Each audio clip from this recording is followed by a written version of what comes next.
to make sure that the stream connects correctly.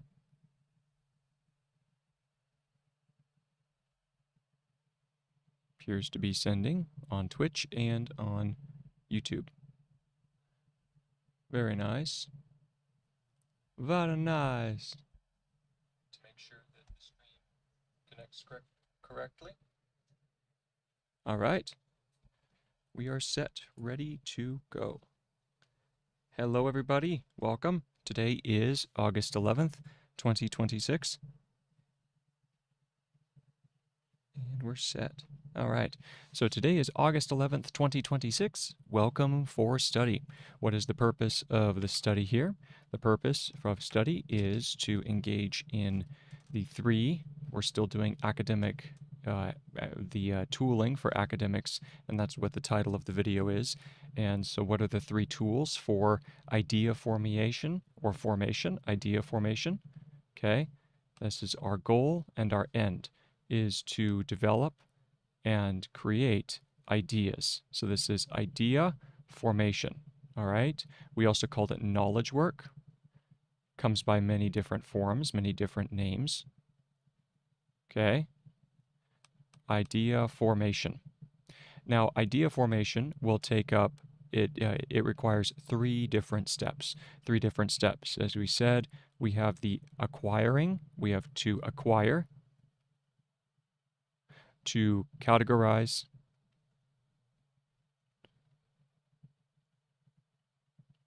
and to recall.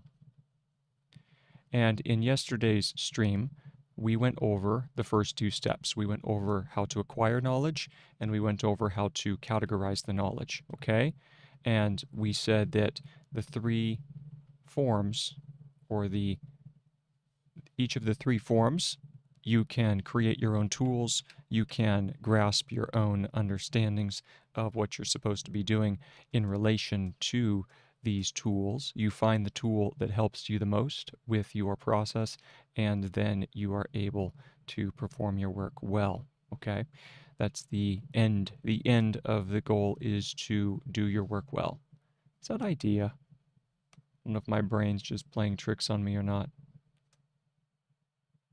Yeah, I don't know. Anyway, let me check that. Let me check that out. Yep. It just looks funny. Yeah. For some reason, the spelling is getting to me right now. Maybe because I'm a little bit nervous in case I misspell something, and then I wouldn't notice after the fact or until after the fact. But anyway, so we already spoke about acquiring, categorizing, and recall. What is to acquire? To acquire means to capture, right? To acquire, we'll just do A, capital A for acquire. And what does this mean? It means to capture the information, to hold on to the ideas, to capture ideas or to capture thought. To capture thought, that is the acquiring of information. And then we said that over here, and then we said that I'll actually zoom in a little bit. Oh, we can make the strokes a little bit bolder. And so we did the acquire is to capture thought, and then we said to categorize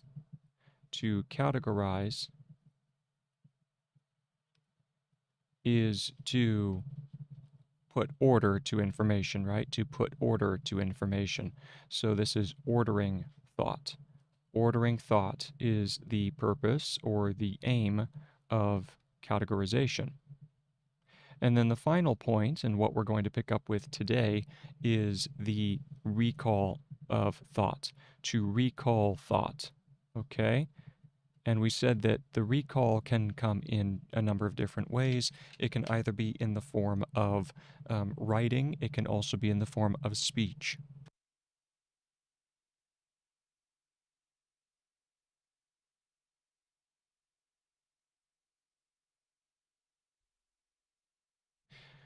The purpose of this particular, the particular study that I am engaging in as far as the recall is more in the domain of the oral tradition, which would be speech, okay? So for us, recall is the correct, it is the correct utterance,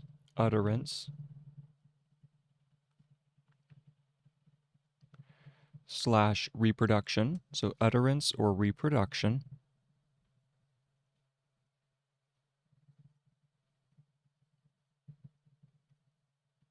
of thought.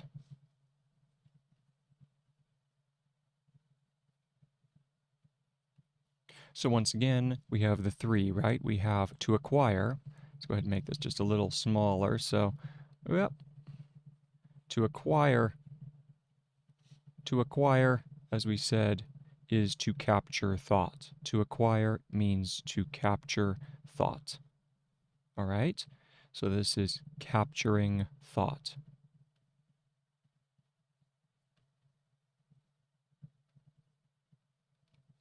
To categorize is to order thought, and to recall is the correct or is to correctly utter. To correctly utter thought, to utter thought or reproduce thought. These are the three steps of knowledge work. So once again, knowledge work. We put the center, this is your function. To do knowledge work means that you acquire knowledge, you categorize knowledge,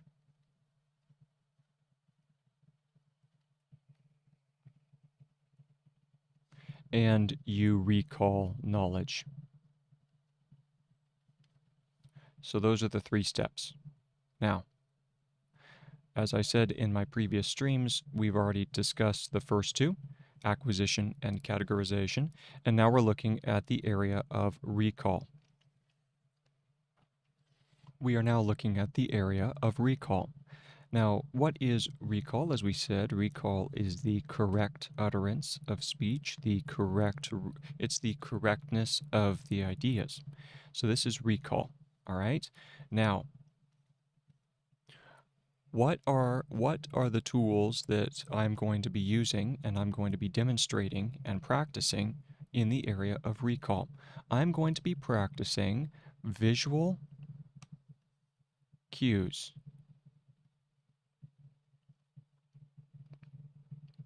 Visual cueing. Cueing, I believe, is Q-U.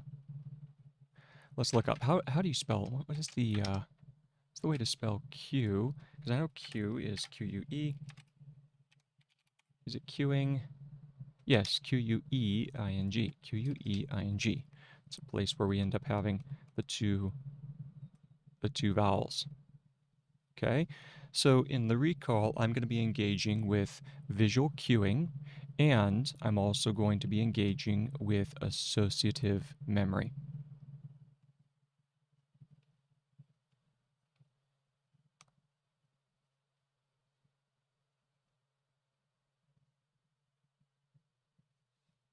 Visual cueing and associative memory. All right, so what are those? Visual cueing, let's go ahead and give the definitions a little bit more room, shall we?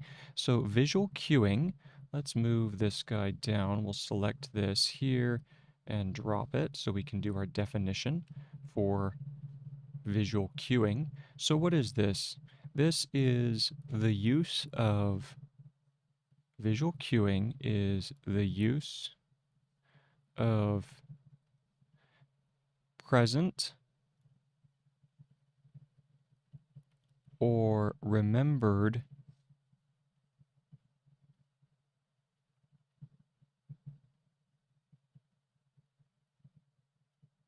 imagery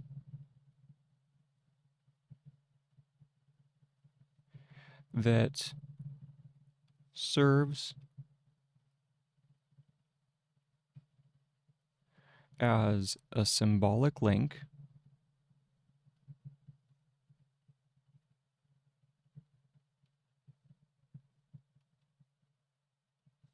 to abstract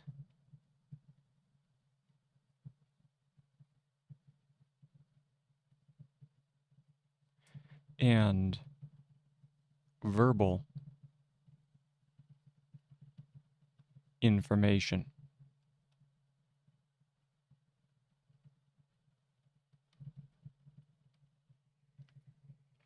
Visual cueing It is the use of present or remembered imagery that serves as a symbolic link to abstract and verbal information. So, we do this all the time. And anytime you have engaged in analogy, right? Anytime you engage in what would be simile, I believe is the word for it, where you say that this thing is like something else, this is a type of visual cueing, okay? Like for instance, if we have this shape, for instance, okay? Most of you, if you've seen this shape, right? We use this, right? Let's do this shape here, all right? This is a visual cue, right? This is visual, but what does it do? It is reminding us, it's cueing us to the concept of money, at least in American dollars. This is the cue for the concept of dollars. Now, we do this all the time. You might ask yourself the question, isn't this just language itself? And you are right. If we have the alphabet, for instance, right? The alphabet is the most basic set of visual, it's imagery. At its core, each of these letters is nothing more than a visual cue for abstract or verbal information. A, B, C, D, E, F, we have 26, right? I'll lay them all out to be exhaustive. A, B, C, D, E, F, G, H, I, J, K, L, M, N, O, P, Q, R, S, T, U, V, W, X, Y, and Z. Y and Z. All right? 26 letters total, right? There are 26 letters. Now, 26 letters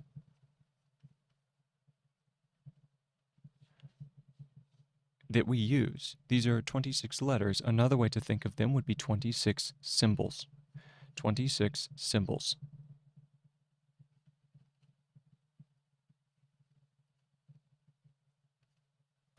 Oh, if I can spell correctly, there we go. 26 symbols or images would be another way to think of it. All right? So we, in some ways, I almost don't have to explain this process, correct? You already know that the way that we transmit information itself. You probably read the title of this video, or you are having to read something. You are already using visual cueing. We have a strong system by which these particular letters, these symbols, stand for abstract and verbal information, and then combinations of images are then used to create further and further complex imagery. The more complex an idea is, or the more complex or abstract the information is, the more rich the image must be. So for instance, let's take these three particular letters, right? We have, this is one image, right? This is another image. This is another image, and this is another image, right? Each of these are 4 images. One, this is your first image, this is your second image, this is your third image, and this is your fourth image. Now we put them together, and you can already see from these 4 seemingly abstract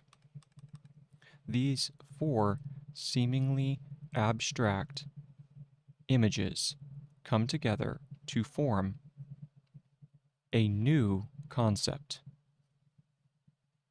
By themselves, what are their concepts? What is F? F is a F, if it's phonetic, right?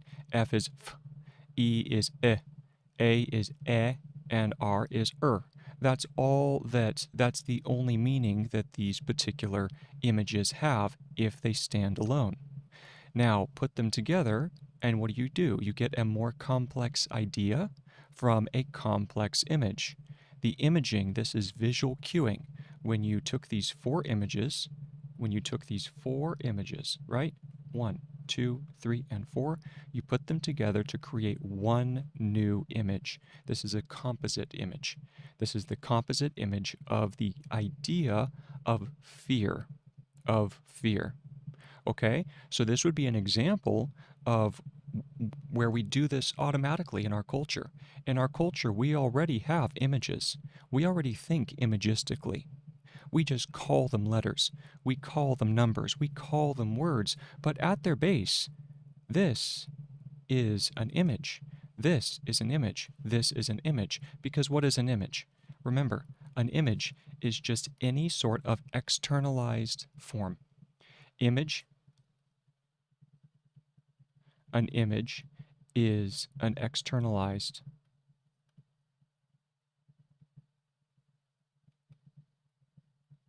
form. It's an externalized form. That means that we've taken something which is abstract, something which is out, that is in our minds that we cannot see, and we make it visible. An image is an externalized form, a visible entity. A visible entity.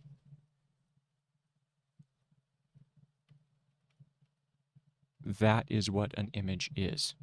All right? So therefore, these letters are at their core, before they're images, before they are symbols, before they have any sort of phonetic meaning, they are images first and foremost. They are images first and foremost. They are visible entities. And from the simple images, we get more complex images. This right here would be called a composite. This would be a composite image. All right? Now, for fear of sounding redundant, right? So this is composite. You may think, well, why are you going to all this trouble? Why are you going to the trouble of saying that the letters are images, okay? I'm laying the groundwork to say that any sort of mnemonics that I am teaching you is nothing new. Any sort of idea of using images is nothing new. We do it already. So this is a composite image, by the way. Composite image. Okay, so remember, here's something that I want you to remember. Keep in your mind, okay?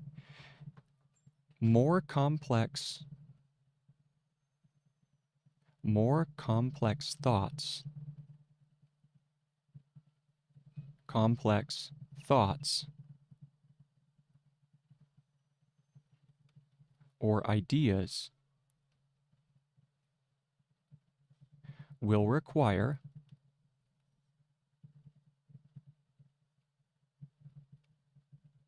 more composed. Composed, that's a very important word.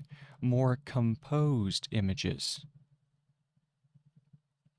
More composed images, not more complex images, more composed images. Very, very important, because the fear would be that you would end up with more complex images. A complex image is not going to help you, because you are attempting to take a concept and you are wanting to understand it better. So remember, a complex thought requires a more composed image.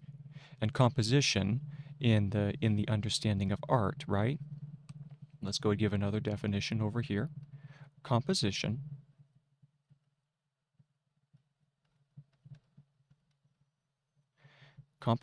is the right ordering of items. It's almost like categorization. Composition is the right ordering of items in an artistic or in a it's hard to say, because composition's used in many different domains, correct? It's used in art, it's used in music, it's used in writing a speech, right? So it's hard. I don't want to be too domain specific here, but composition is the right ordering of items in a domain, in a domain. And what do I mean by domain? I simply mean the space in which items are placed. Okay? Composition is the right ordering of items in a domain. So like for instance, there's the idea in art, for instance, that you want to have the big, the medium, and the small, right? And that is a compositional idea in art, that in a piece of art, in order for it to be pleasing and for it to not be too busy, you want to work with different types of shapes, right? You want the big, you want the medium, and you want the small. You also want to work with things like contrast. You want to be able to work with things like depth, right? So if you set up if you have some sort of image, right? You set up your border and then you have your vanishing point, right? And everything is going towards the vanishing point. If I could draw a straight line, that would be beautiful. But so you have you have your vanishing point right here, and then you would put your items along or positionally along the vanishing line, correct? So this would be examples of composition. This is layout. It's also called layout, correct? And it's in many different domains, many different domains. So composition is the right ordering of items in a domain. That's why when we are trying to engage in the act of recall, we are looking at more composed images, not less composed images. More composed, and remember, more composition is the right ordering of items in the domain. Okay? Now, why am I focusing on the image? Why is the image so important? Why images?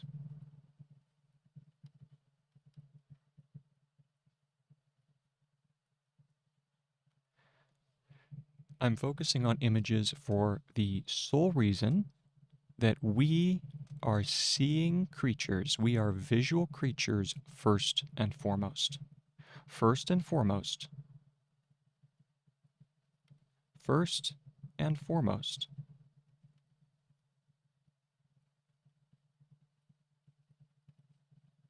We are creatures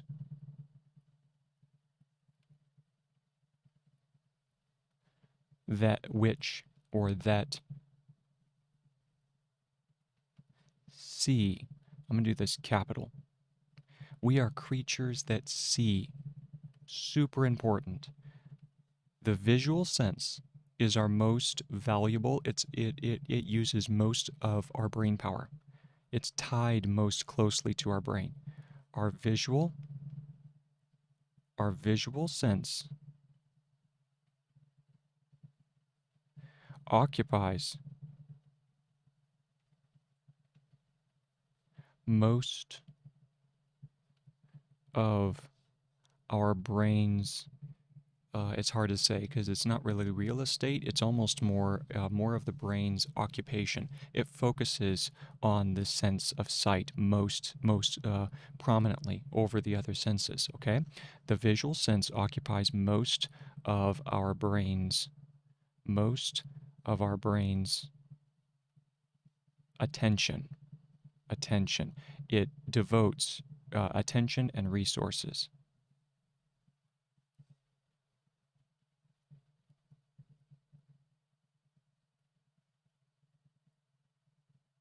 Okay, that's why we focus on images. That's why we focus on images, because first and foremost, we are creatures that see. Now, we've been blessed with multiple senses, right? We can hear, we can touch, we can taste, right? There are the five senses, right? So we have sight, um, sight, hearing, touch, taste, and what's the fifth? What's the fifth? Why am I blanking? I'm blanking on this. Smell, right? Smell. So we have all of these senses, right? But the most important one is our visual sense. Okay. Now, what that also means is that because it occupies most of our brain's attention and resources, that also means that our brain, the mental circuitry that is associated with sight is very, very well ingrained. Okay, so we already have a rich mental architecture. There is a rich mental architecture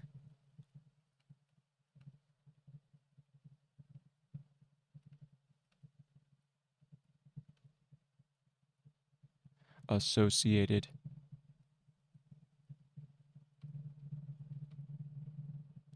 with sight, with visual. In fact, I'll just go ahead and call it visual information.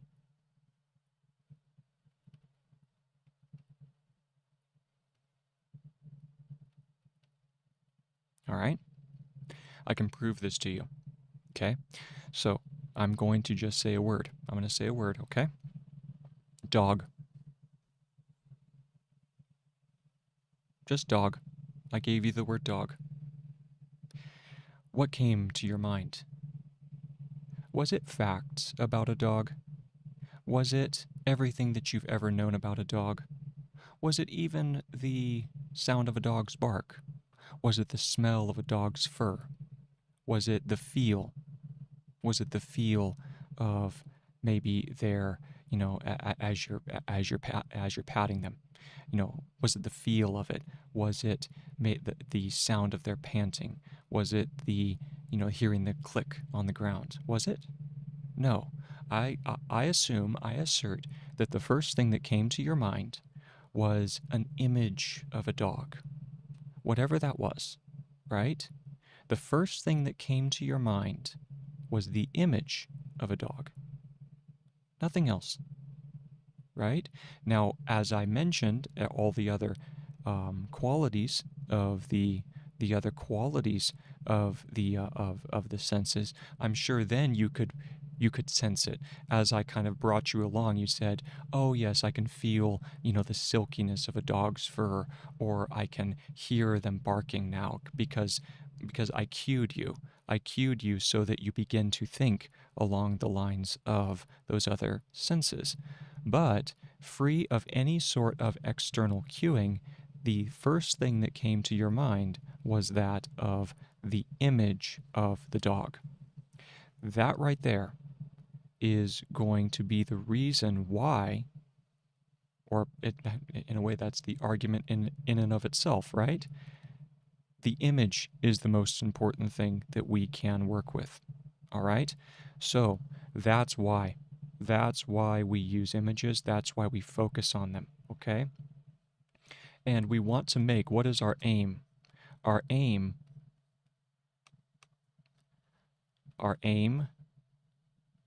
is to use the brain's function to its fullest capacity. Our aim is to use the mental function or the mental processes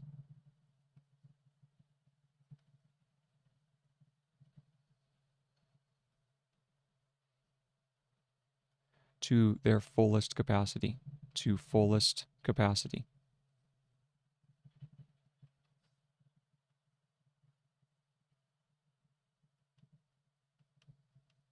Okay, if I can spell correctly there too. So we have capacity. There we go. I also need to check this. In some ways, I know it is embarrassing to check spelling on stream, but there too, the pain of the process helps the memory stick a little bit better. So if you can attach emotion to your learning process, your chances of success are much higher. Okay, so anyway, the aim is to use the mental processes to their fullest capacity. So what that means is that we want to use systems that are already in place. We want to use systems that are already in place, and those systems are visual information. If your brain has unconsciously built up a rich bank of visual information, then you might as well use it, right? And so that's why we focus on images. And that's going to be the focus of the trainings and the demonstrations going forward, is the idea of how to build, how do we effectively link, our brain's understanding of images with abstract information, okay? Now, there is one point that I want to make. And this is in response to an assertion made by Sonke Arens in his book How to Take Smart Notes, which I just recently finished copying. Last week is when I finished, and he makes a very important point. He says, here's his assertion. Okay, so this is Arens' assertion. Arens assertion. He asserts that mnemonic tools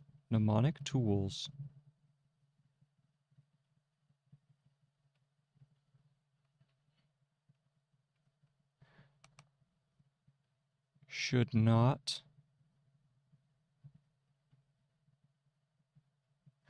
not be used as a standard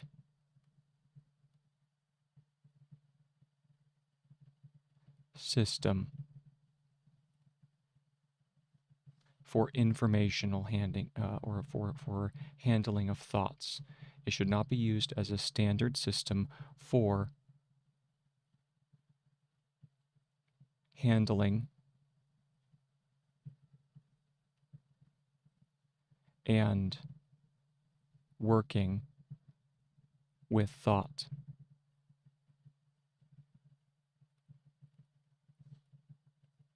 All right, that is, in essence, that is his reason, or that is his argument to working with thought. All right, that's his idea. Mnemonic tools should not be used as a standard system for handling and working with thought. And on this point, I do agree with him.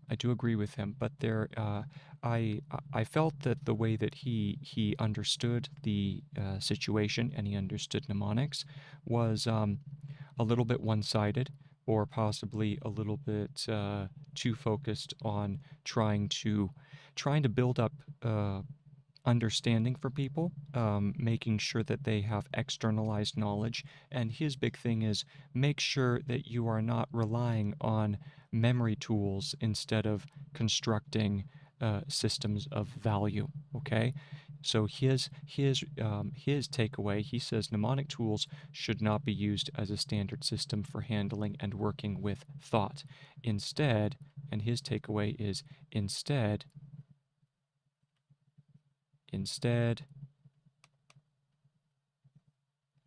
build robust and easy to navigate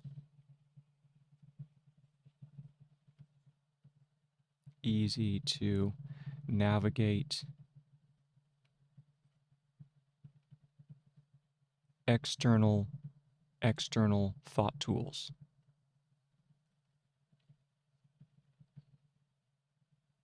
External thought, I'll say systems. That's his big word there. External thought systems, okay? Systems. Frameworks of understanding. It's another way to look at it.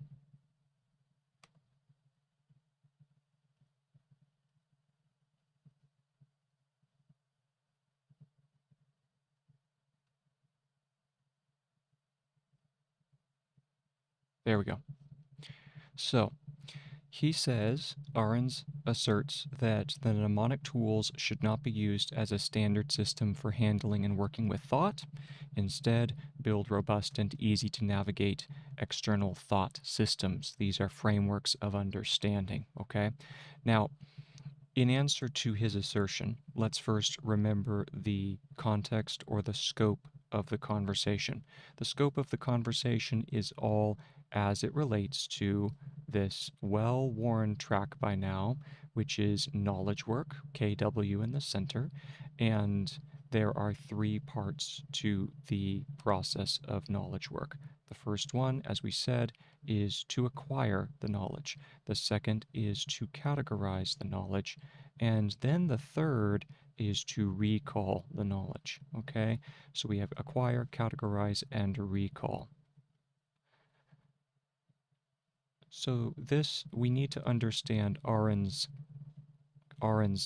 concern and his caution in the realm of this particular structure, in this particular order, to acquire knowledge, to categorize knowledge, and to recall knowledge.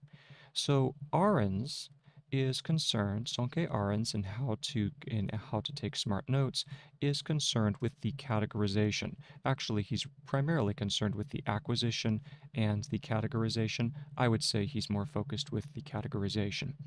And his assertion is that mnemonic tools, the tools of visual cueing, the tools of using your visual imagery and systems that are developed using visual imagery, really doesn't have a place in the categorization phase of knowledge work. I would argue that yes, he is correct.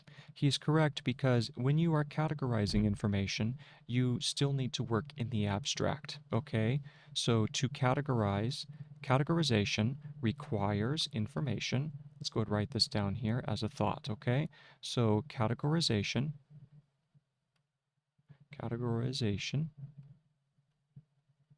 requires abstract information.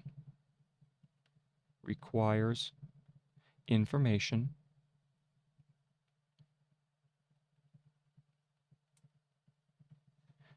in the abstract. In the abstract.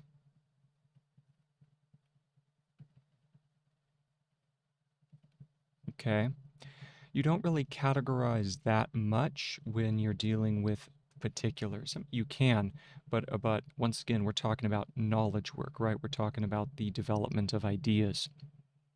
In the realm of developing with ideas, your categorization requires information in the abstract. That's how you're going to build the most robust system, right? You construct, the best patterns are the most effective patterns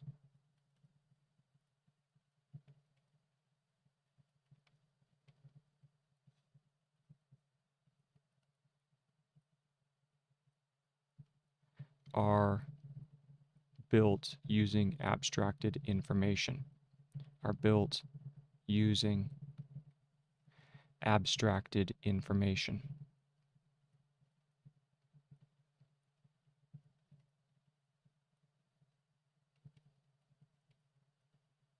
And by abstracted, I mean the information that doesn't require a context. It doesn't require you to have a context in order to understand it. Okay? In a way, it stands on its own. It stands on its own. It can be viewed or seen apart from its context. All right, that's what I mean by abstracted. So the most effective patterns are built using abstracted information, and categorization requires information in the abstract. So this is why Sonke Arons, why he would say mnemonic tools really shouldn't be considered as a crutch for your categorization. Don't try and memorize information when you should be categorizing. That's his assertion. Instead, you want to build robust and easy to navigate external thought systems, frameworks of understanding, which, by the way, these external thought systems do not need to be memorized. You don't need to have your frameworks memorized. You don't need to have your Slipbox memorized. Why? Because it's always going to be there. Okay? If something is going to be there and you can go back and reference it and you're not using it in the recalling stage, then you can very easily not commit it to memory. You only need to commit things to memory. You only commit things to memory when you need to recall them on a regular basis or when you're preparing a presentation. Okay? So that's a note that I want to make here, okay? Recall let's see here, memorized information.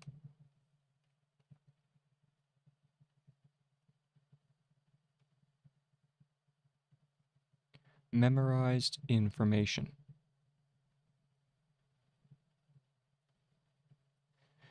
It is only necessary to memorize if you are going to use in recall, or if you use it in a lot of regular operations. So only necessary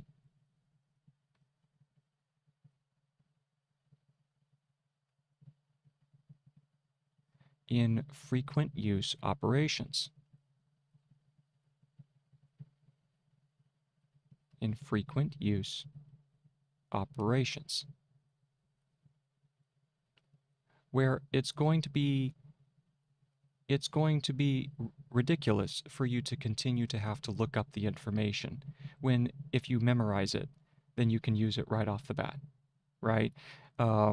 So that's why the memorized information, it's only necessary in frequent use operations, and of course also in works of art, right? So works of art, works that have deep meaning would be another one. So something that you want to have locked away in your mind and be able to consider on a regular basis, that also is something that you could have memorized. Works that have deep personal meaning. Deep personal meaning.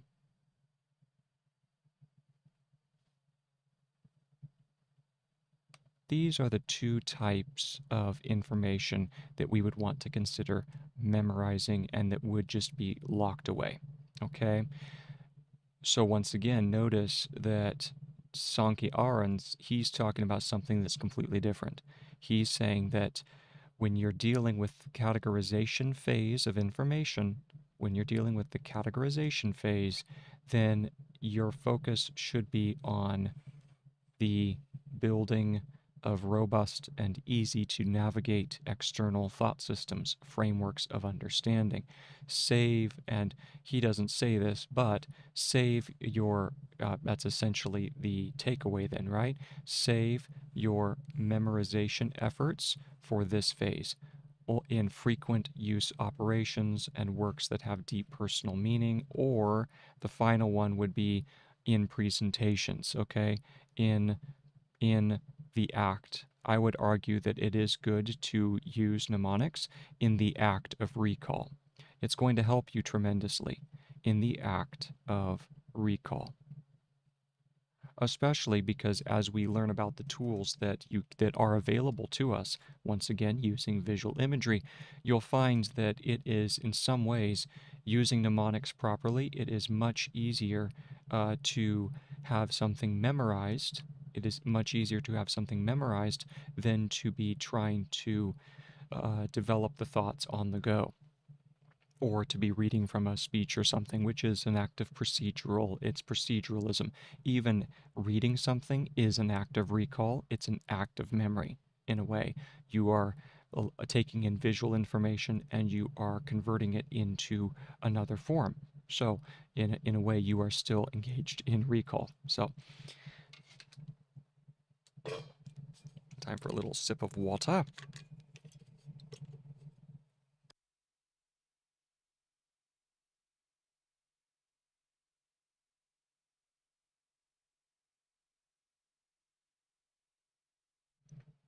Now that we have that squared away, now that we understand why or where it would be necessary to have memorization, in a way, we've answered Sonke's assertion that he's correct.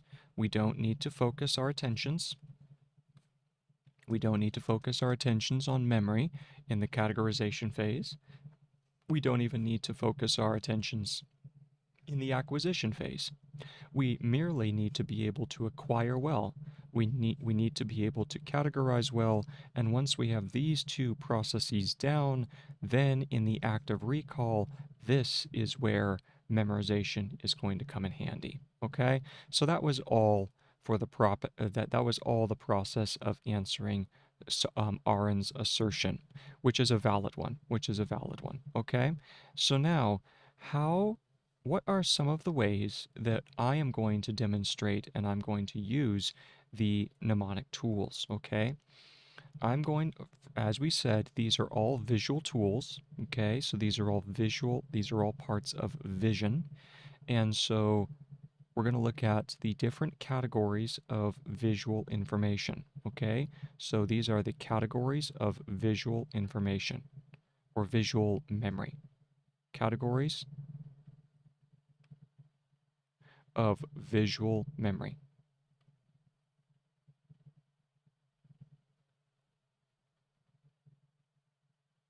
All right. The first one, and probably the most important and foundational element of visual memory, is placement. Placement.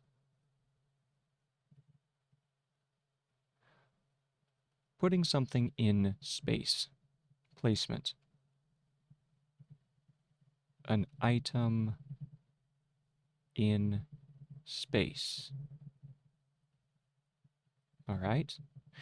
So, what I want you to do is I want you to take a moment and close your eyes and imagine your bedroom. Okay? I don't know what your bedroom looks like. I don't know what your house looks like. I can't access that memory, right? That is your memory and your memory alone. But now in your room, you are standing in your room and you are looking into the corner of the room. It is the corner that is opposite the doorway. Okay? So whatever the doorway is, so fix the doorway in your mind and now look at the opposite corner. All right? In that corner of the room, you see a baseball bat leaning in the corner. The baseball bat has a splintered handle, it's broken, and you can see that the edge of the bat is all messed up. It's all cracked and shattered. Okay? So, what would you say about the bat? You would say that the bat sustained a lot of trauma, correct? So, it was used to strike something very, very hard. So you see this in the corner. You see the splinters. You see the shattering. You see the wood splinters on the carpet or on the floor of your room. Okay? Now open your eyes. All right? You have now remembered an item in space. So now with your eyes open, tell me, what was in the corner of that room again? What was in the corner? Oh, a baseball bat. Oh, that's right. Is it actually there? No, the bat's not there. It is in your mind, though, right? How did you do this? You used the importance of space. You used the tool of placement. Placement. You set a space, namely your room, a space that you know well. You set a place in your mind, and then you put an item in the space. All right? That is that's the first element of visual memory, is placement. The second element of visual memory, okay, the second element of memory is uniqueness, okay? Placement. Next one is uniqueness. The uniqueness of the item, okay? This is how striking the contrast of the image. The contrast of the image.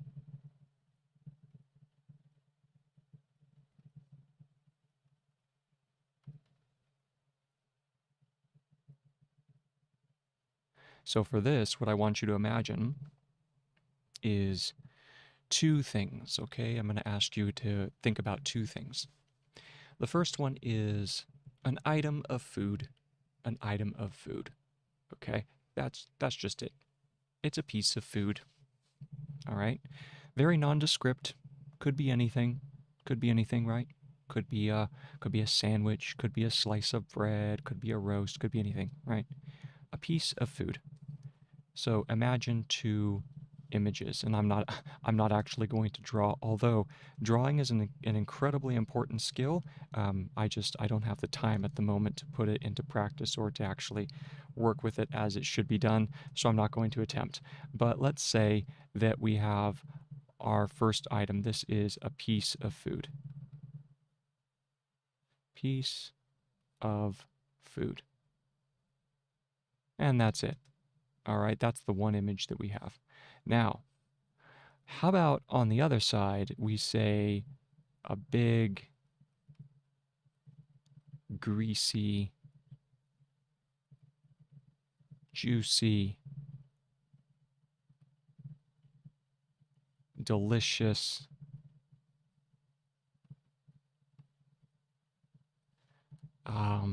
tantalizing,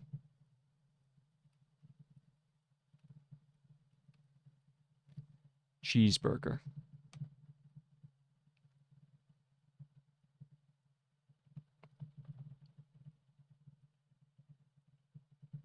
Okay, look at the difference between these two. The contrast of the image, the uniqueness. The first one would be just a piece of food. The second one is a big, greasy, juicy, delicious, tantalizing cheeseburger. You can just taste it in your mouth as it's, as it's just the tenderness of the meat, the tanginess of the perfectly ripe tomato, the crunch of the lettuce, maybe a little bit of ketchup and mustard. I don't know what sort of condiments you like. And it's just perfect. Ah, you can just taste it in your mouth. You can see it. What have I done? I've created a highly, highly contrasted image, right? A high contrast. This one would be considered low contrast. This would be low contrast, kind of gray, right? And this over here is high contrast. Let's use orange over here. High contrast. This would be a high contrast image. Advertisers use this all the time. They know that we focus our attention on things that are contrasted. That's why advertisements don't waste. Advertisers, they understand humans very, very well. In a way, that's how they make their money, right? They make their money by capitalizing on the things that we pay attention to. And they know that we desire contrast, we desire uniqueness. We want our information to be incredibly unique. All right? And so therefore, what do? In any ads, I challenge you, when you're watching TV, when you're watching ads, when you're watching any sort of uh, produced media where they're trying to sell you stuff, begin to pay attention and you will see that the items in there are just in the best color possible, the richest color, the most expressive language, the best shot, right? Why is that? Because they're wanting to increase the contrast, okay? It goes so far as you'll see it if you are looking at food ads, right? They will say image has been enhanced or image has been enlarged to show the quality or to show the, what's the word that they use? They use it on cereal boxes all the time. Image has been enlarged to show, is it detail? I think it's detail. They're lying. The image was not made bigger to show the detail. The image was made bigger to show the contrast. That's all it is. It's advertising. It's pure advertising. That's why, by the way, the image always looks better than the actual thing, right? Because everything is about advertising. And so therefore, everything is about the contrast of the idea. All right, so that is the category of visual memory. That is the uniqueness, the contrast of the image. And now the final point is another important one, and it is the dynamic quality. Okay, the dynamic quality. So this is number 3. And this refers to the dynamism.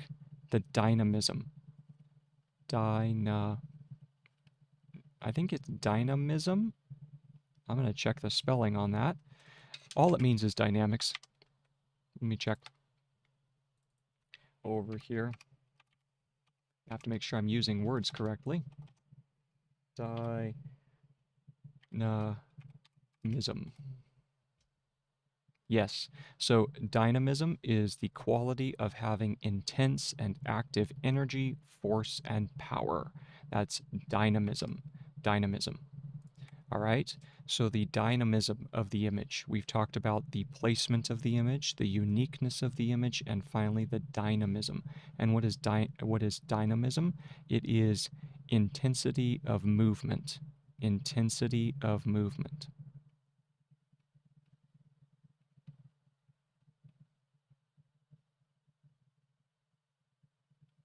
Okay, those are the three elements of visual memory. Those are the three categories that I want you to pay attention to and to be aware of. You want to be aware when you are constructing memories, when you're thinking about mnemonics, you want to think about the placement of the item, you want to think about the uniqueness of the item in question, and you want to think about the dynamism of the item. The dynamism, uniqueness, placement, uniqueness, and dynamism. All right. The reason for this is because we live in time and space. We live in space and time. Okay. So we are visual creatures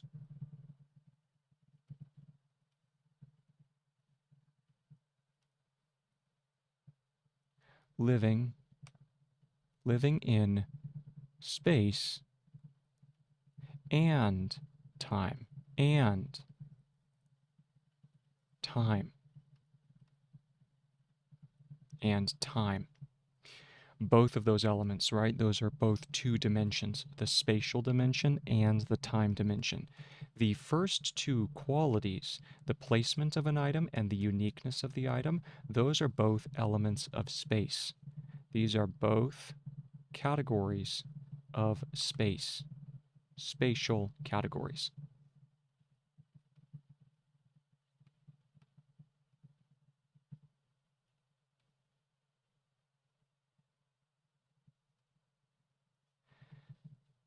Dynamism is a time category. It's a time category. It refers to something happening in space, something happening. In fact, that's the operative word, right? It's a time category. Visual creatures in space and time. We appreciate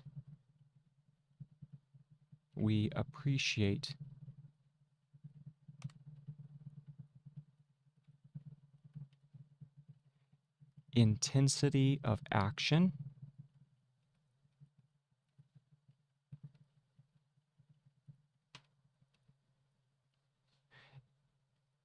in an environment, or in a space, We appreciate intensity of action in a space/domain. We focus our attention. We focus our intention on things that are intense. We focus attention on things that are intense. That's the other point, okay? We focus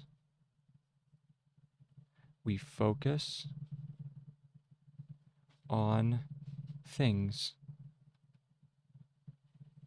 that have the greatest movement, that have the most pronounced. That's actually a better way to think of it. We focus on things that have the most pronounced movement.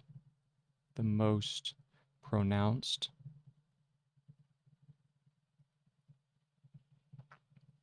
movement. All right? Not the fast, not the things that are the most fast. No, it's the things that are the most pronounced, the most dynamism, which is intensity of movement. This is the thing that you just, boom, you feel the impression, right? And examples of this would be, imagine you have two animation styles, right? Animation is actually a really good way to look at this because, in essence, we're dealing with a visual art form that is concerned about movement. It takes images, right? It takes images, these are the spatial categories, and it adds the time category. So consider animation, okay? Consider animation. which, by the way, if you want to kind of follow up on any of these ideas for animation, I couldn't recommend Alan Becker. I believe it's Alan Becker, if I can spell it correctly, animation. So Alan Becker is, hold on, I need to see if his name is spelled. I think it's A-L-A-N. Just need to confirm that.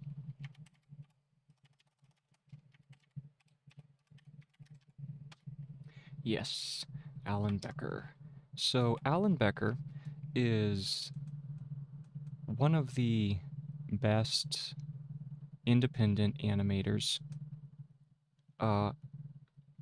in recent years, I would say, and one of the most successful, especially here on YouTube. And his style, his visual information is just stunning. He works in very simple, very easy to understand and easy to comprehend animations, but his style is just incredible, okay? Now he has this idea when he's talking about animation, and in essence he was doing a breakdown of the 12 principles, right? The 12 principles of animation, which are they originate from the, I believe it was Disney animators. That it was Ollie. Oh, I have to go back and I'd have to look at it. I'm not going to worry about it now. But if you look up the principle called the 12, or if you look up the concept called the 12 principles of animation, of which he did an excellent video on that process. It's about 6 years old, but the information is just classic. So, in the 12 Principles of Animation by Alan Becker, the biggest takeaway of animation is guide and direct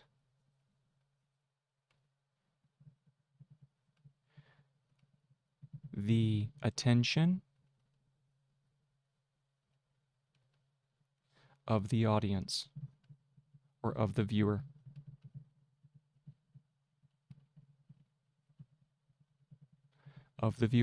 You guide and direct the attention of the viewer.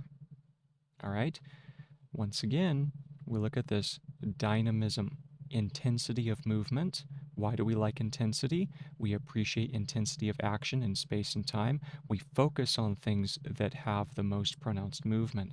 So his big takeaway was you make sure that in your animations that they are big, that they are clear, that they are dynamic. Dynamic meaning that they have appropriate movement. Okay? Achieved. Let's see, did we reconnect again? Still have dropped frames, so hopefully we come back online. Yeah, looks like we're back in now. Testing 1 2 3, testing 1 2 3. Interesting. Almost looks like, did we get out of sync a little bit? Not sure. Anyway, so back to our note. So it's achieved through highly contrasted yet appropriate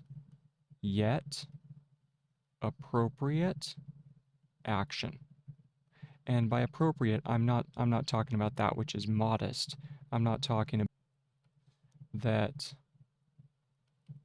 serves the story. I'm just going to keep on going. Serves the story. Okay, so I'm not sure. Look, did we come back online? Looks like we did. So Alan Becker, like I said, in his video, The 12 Principles of Animation, he talks about guiding and directing the attention of the viewer, and it's achieved through highly contrasted yet appropriate action, the movement that serves the story. But not muted, right? It's not muted, it's highly dynamic. Highly dynamic, okay? So dynamism, intensity of movement. We are visual creatures in space and time, so when we are looking at the time domain,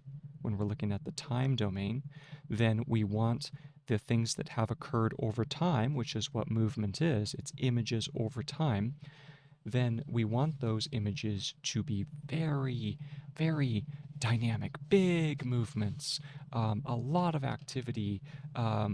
So when you are building your mental images, you want to make sure that they have big movements, okay?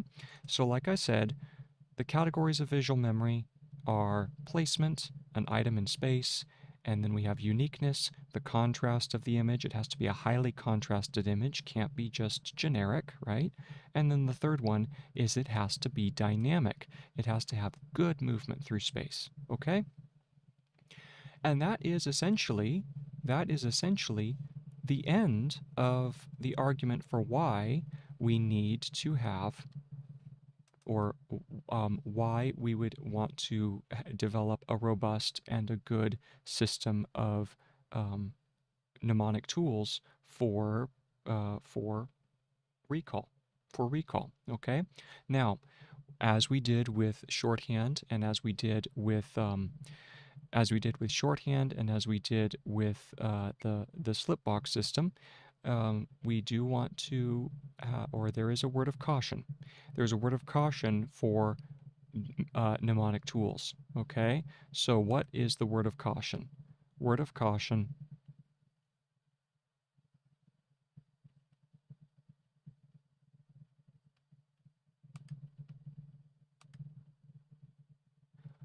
when using mnemonic tools.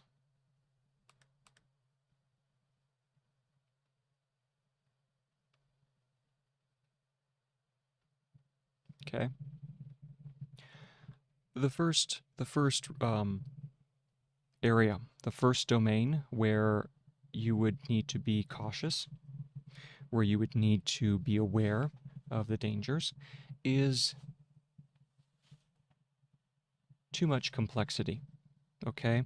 Overly complex. Overly complex, not composed. Remember how at the beginning I said that the composition of the images is more important than the complexity. And so this is one of the dangers, is that any sort of system that we use can become too complex, overly complex, okay? It's too much movement, it's not systemized enough, it's not well understood, and so we actually end up creating systems that are detrimental to the recall because we're caught up in the ideas, okay? So that's overly complex, and that's something that we have to be aware of. The second consideration is premature application, okay? Premature application. And this is the point that Sonke Arens was cautioning. He was cautioning us, correct? If we attempt to use mnemonic tools too quickly, if we attempt to use them when we don't really understand the information, we are doing ourselves a disservice. We are cutting our understanding short because we are memorizing something, we are using the tools of mnemonics before we actually understand the information. Premature application before the concepts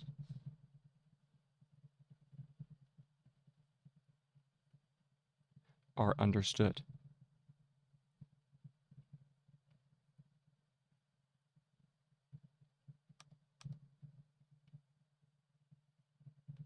Okay, premature application before the concepts are understood.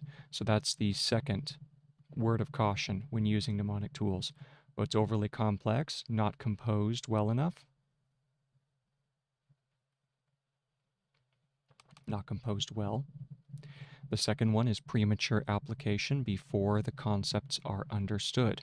All right? And then the final consideration is that it's interesting.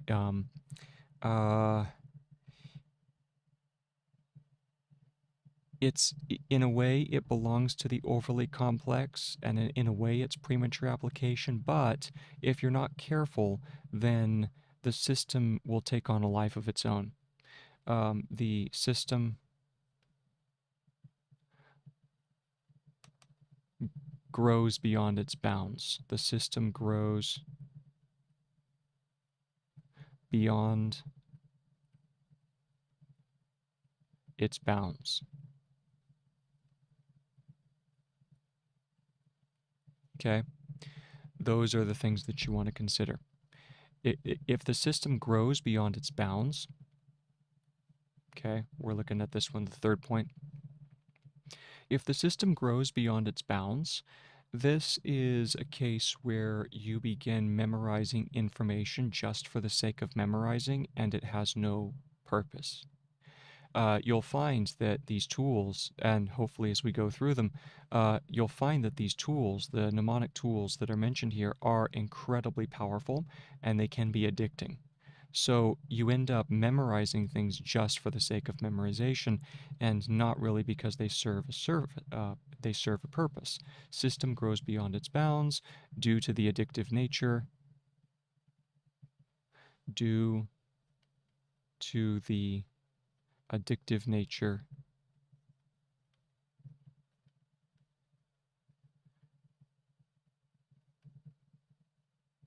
of informational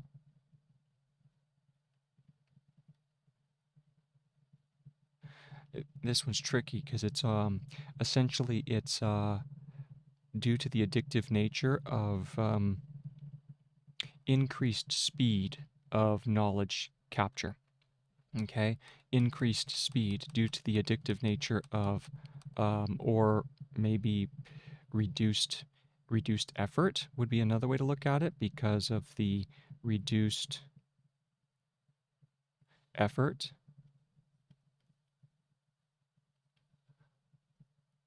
of informational acquisition. Maybe encoding. We'll say encoding. Due to the reduced effort of informational encoding. It takes less effort.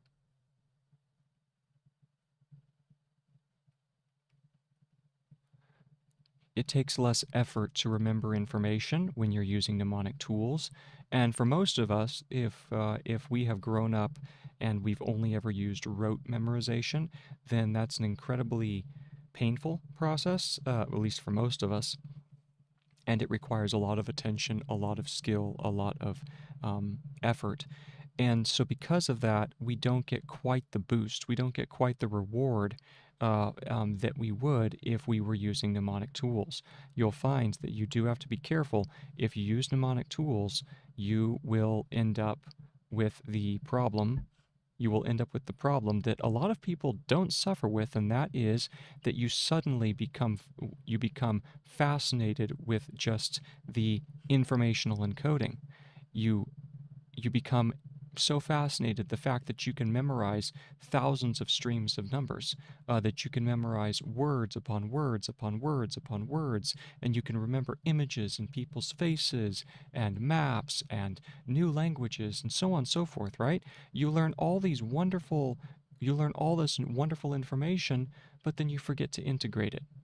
Okay? So that is something, hopefully it will not be a problem for any of you, but if it is, it's just something to be aware of, right? So you forget or forgot the reason why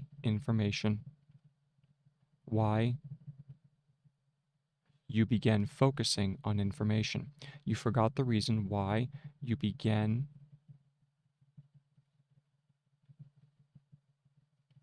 focusing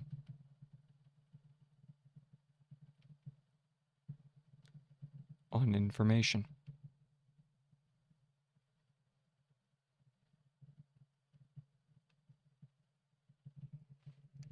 The reason why you began focusing on information was to develop ideas, was to develop thought, right? You forgot the reason why you began focusing on information. It was to develop thought. To develop thought. That was your consideration. That is what you set out to do. If you simply get enamored with the tool, if you become enamored of the fact that now you can encode line upon line of information, but you forget that you set out to develop insight. Speaking of forgetting, right? So to develop insight. That's what you set out to do. You set out to develop insight. You set out to be able to tell insight. You wanted to present information more clearly. You wanted the ability to recall information. Correct? If you forget that that was the reason why you begin developing the mnemonic tools, then you've lost sight of the game. You've forgotten the rules of the game. You've forgotten the rules of engagement. Okay? So that is something that hopefully, like I said, is not going to be an issue for most of you, but it will be an issue for some, especially those who get really excited about systems. I put myself in this category. I love systems very much, and I spend far more time on them and the acquisition and playing around with them than I probably should. And so because of that, that's why I put this little note in here, okay? So as we said, the word of caution when using mnemonic tools, overly complex, not composed well, so make sure that your systems are composed well. They are not complex. They need to be composed, not complex. If a system becomes complex, it becomes unusable. If it's composed, it has a better chance of success. It has to be composed well, not complex. Composed well, not complex. The second consideration is that you may have premature application. Okay, this means that you started to memorize information before you really understood.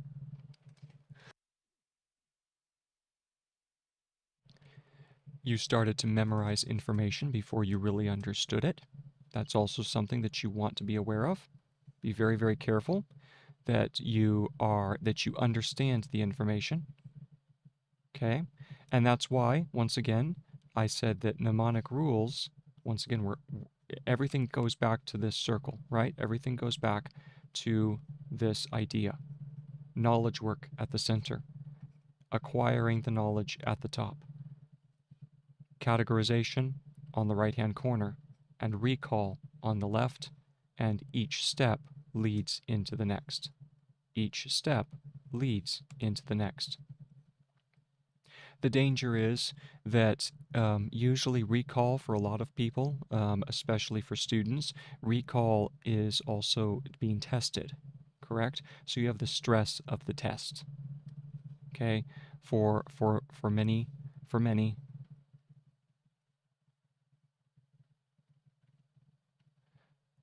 recall includes testing.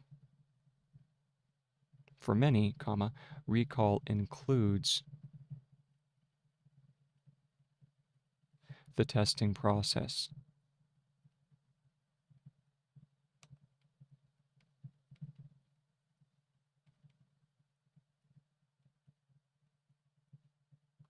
With all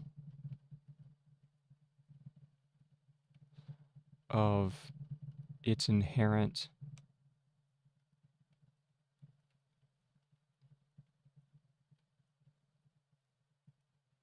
stressors. Okay? Testing is meant to be stressful.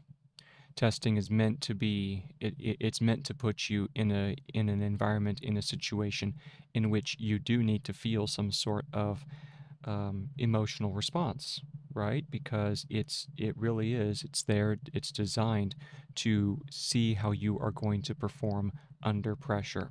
That's the idea of testing, and that's recall. So recall, for many, recall includes the testing process with all of its inherent stressors, okay? So because of that, a lot of people, in order to try and reduce the stress load, they begin memorizing. They memorize information for the test, okay? Many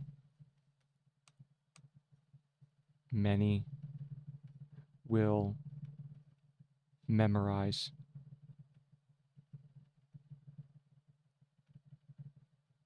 only for the test.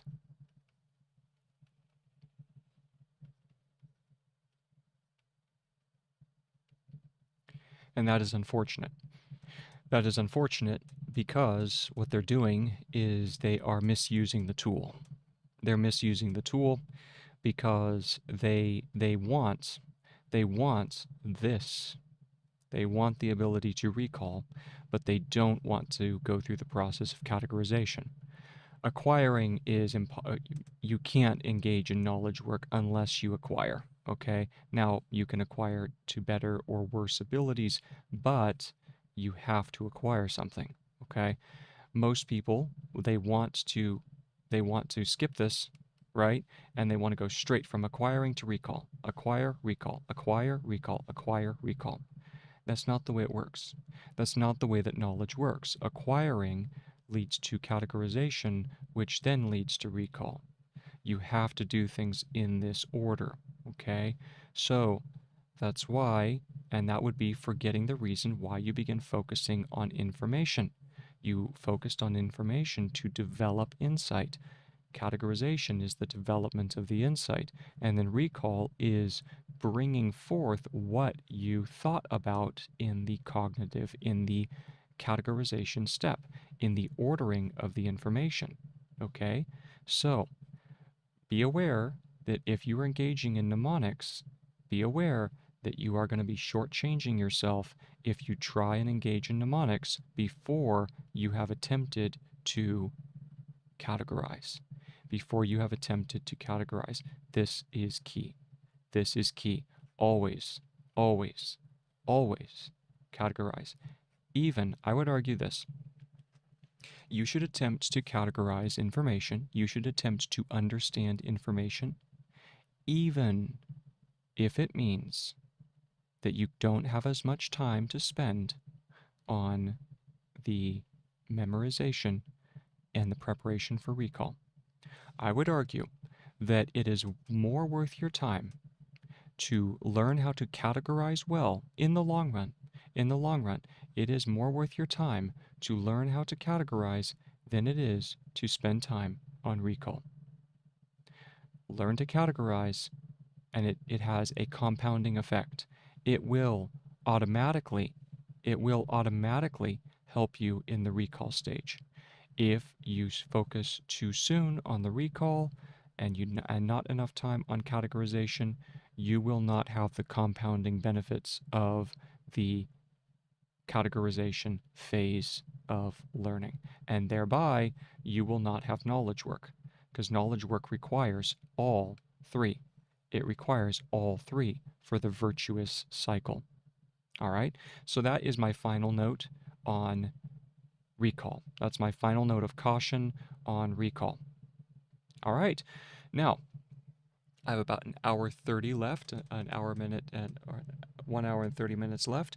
And so what are we going to do with the remainder of the stream? Okay, so the purpose now that I have made the claim for why these three are important, I will go forward and hopefully, well, actually, maybe I should explain myself. So the purpose of these streams is not necessarily to teach anybody. I use it as a means of idea formation and as a chance for me to practice my own recall abilities. My own ability, I'm using it as my testing ground for idea presentation, for, to the best of my ability, bringing forth the ideas that I have been working with, that I've categorized in a way, and hopefully become more and more proficient in the presentation of the idea, in the flow of the idea, so on and so forth. You will be the judge of whether I'm making any improvement or not. I will make no claims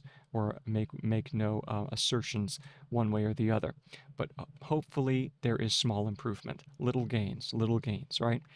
So with that being said, the purpose of these streams is to give me the chance to practice, to develop the abilities of teaching in an online sphere, and to also create the patterns of information.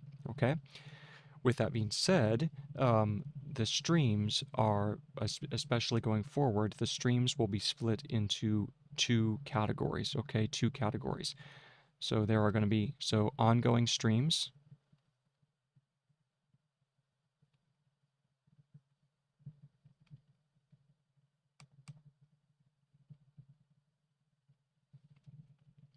Are going to be split into two categories. The first category, category number 1, is going to be tool management or tool growth, tool development, I guess you'd say, okay? So tool development.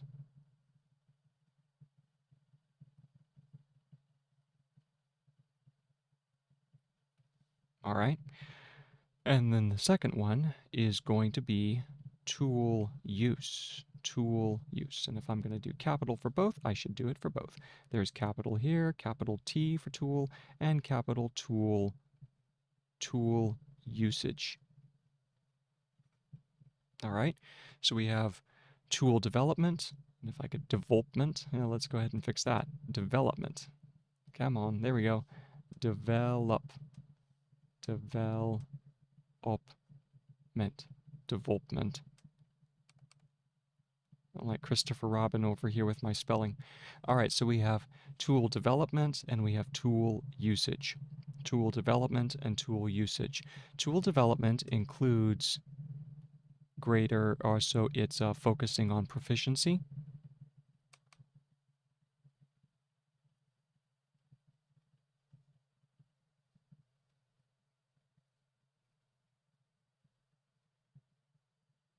Okay, focusing on proficiency, honing the tool, honing skill,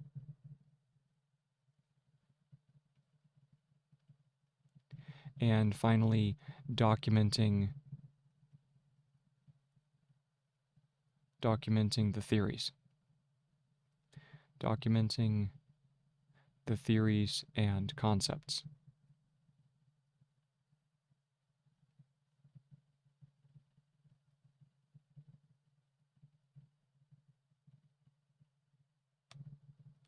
All right, so that is tool development, focusing on proficiency, honing the skills, and then finally documenting the theories and concepts. Now, tool usage is going to be real-world application, which I assume for most of you would be where it's more interesting, and also for me, real-world application. All right. In the domain of focus. All right? So that is essentially what we're talking about. We have the tool development, focusing on proficiency, honing the skills, documenting the theories and concepts, and then finally, we have tool usage. This is real-world application in the domain of focus. Now, in my application, I am dealing with mathematics, okay? So in my domain is that of mathematics.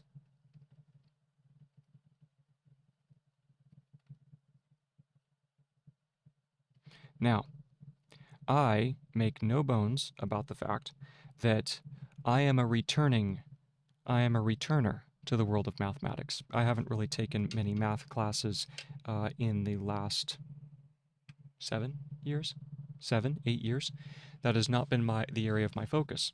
I have been focusing on other things, and like music, and I did a little bit of welding and so on and so forth, but my mathematics has definitely taken a back burner. I did it, as I said, about 8 years ago, and so I'm coming back to it. I'm coming back to an understanding of mathematics, but when I studied math previously, when I studied the concepts of mathematics, I didn't have these tools in mind. I was probably like most of you, I sort of stumbled my way through the domain.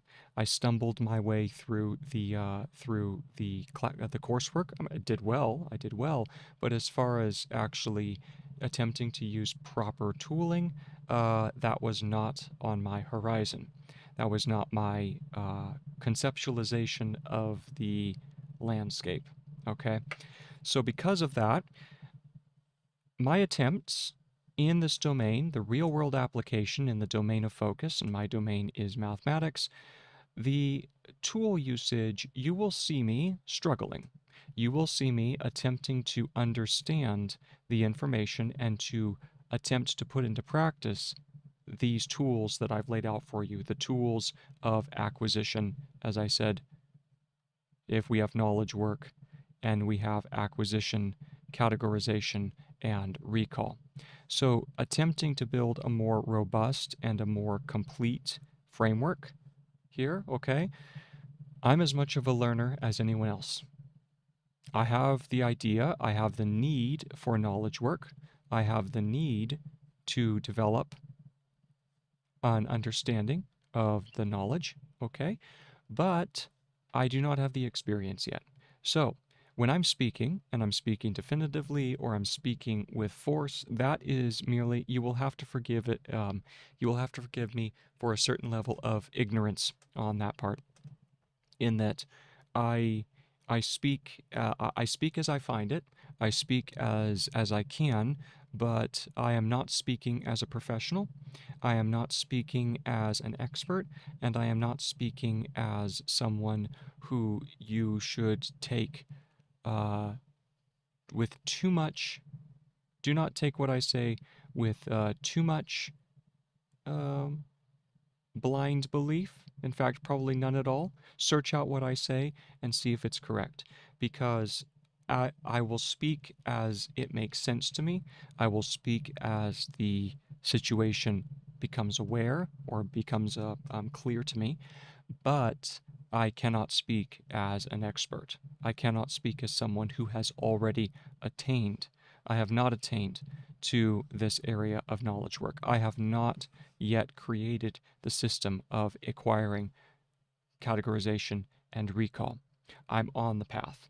I'm on the derech, as the Hebrew goes. Okay, so my job then is to, when I'm doing the real world application in my domain of focus, I am both developing the tools and I'm focusing on the proficiency and honing the skills and documenting the theories and the concepts. Both are occurring at the same time.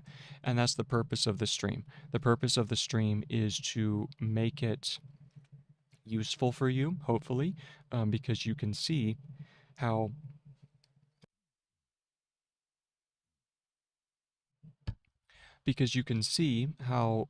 one particular application, and I might fail, I might succeed, it doesn't matter. What matters is that the effort was put in to demonstrate the process, okay? So essentially what's going to happen is about no more than 30% of study time, no more than 30% of total study time will be spent on tool developments, okay? So if we did a pie chart here, and in some way the reason why I'm laying this here is to hold myself accountable, because then people would be able to go back in the stream. I mean, once again, no one's watching this, no one is here. No one is here. I can see the stream count. There's nobody here. And because of that, I can, in a way, I'm talking to myself, but there's record of it. There is a record of it. The machines are listening.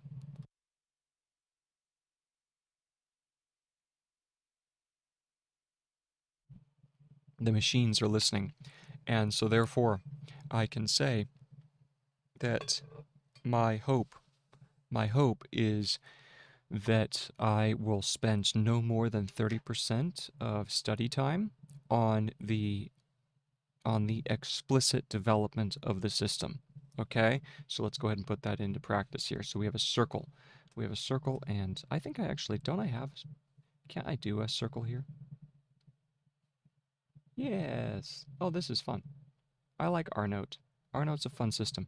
So I can create a circle, and can I move it?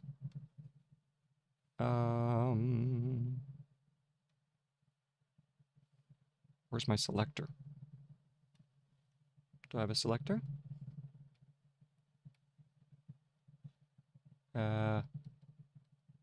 No. Oh, there we go. Oh, undo. Well, I'm learning just like you. Oh, there we go. How about this? There we go. There we go. Can we select it this way? There we go. Put this here. And now, so we have our circle. And essentially, let's see how well I can do with doing it split into thirds, okay? So we have what is essentially thirds. Not quite.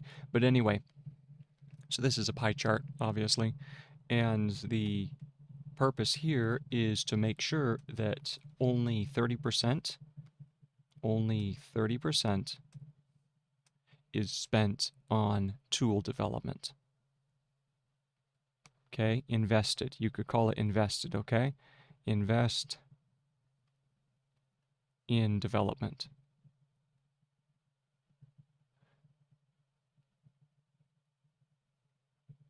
Okay?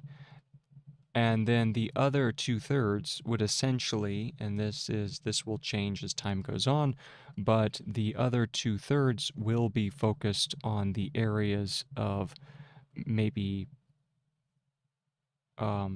like new information, right? New information, and these are, in fact, actually what we'll do is I'm going to delete this one right. Oh, hold on. Total. There we go. So then this is investing in development, and these two forms or this portion, the other 2/3, would be domain of focus. Okay, focus domain or domain focus.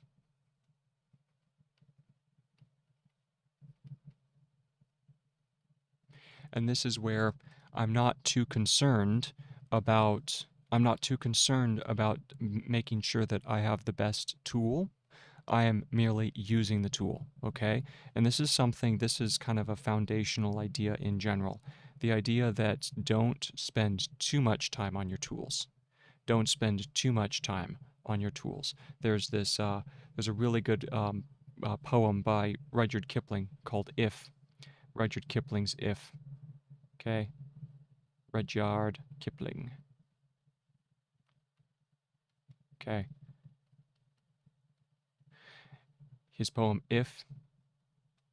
Excellent poem. But there's a line in there where he talks about when if something fails, right? Essentially, the whole gist of the poem is what it means to be someone of value, someone of worth. Okay. And one of the lines in there is if the thing that you worked so hard for, that you spent your life for, if you see it broken, and then you stoop and you bend it up with, or you stoop and you build it back up with worn out tools. Okay, that's the quote. That's the line right there that I want you to pay attention to. Worn out tools. Worn out tools. Okay. This means that you don't have to have the best tools to do the job. You don't have to have the best tools in order to do the domain focus.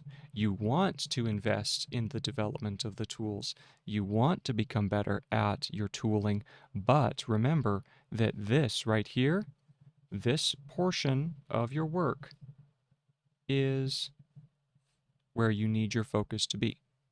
This right here, your domain focus, this is your livelihood. That's your livelihood. In my case, it's mathematics, right? So I want to make sure that in my zeal to to invest in the development of tools, I want to make sure that I never overspend my time and not focus on the domain itself. I always want this to be in service, right? So remember, tools, here's our thought. Tools are to be in service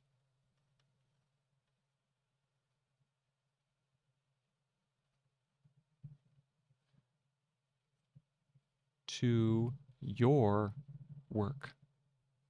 To your work. You do not serve the tools. You don't serve tools.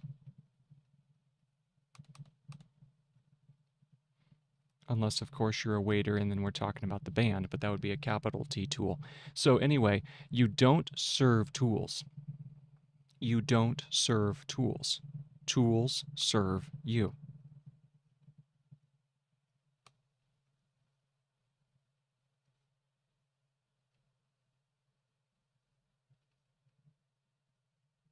All right?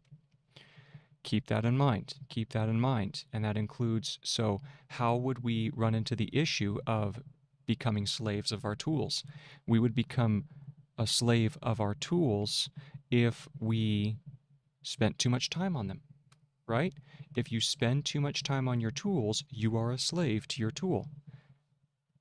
If you spend too much time, if you spend too much time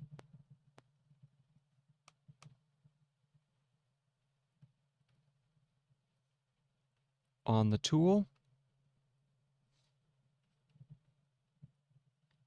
you are now a slave.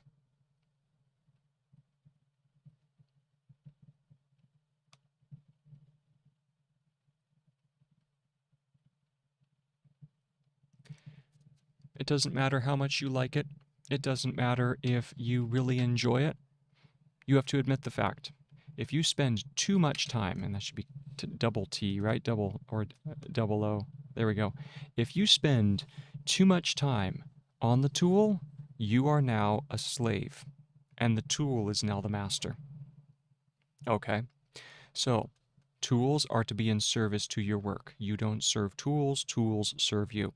If you spend too much time on the tool, you are now a slave. So I would advise that no more than 30%, no more, and probably less, probably closer to 15 to 20%, no more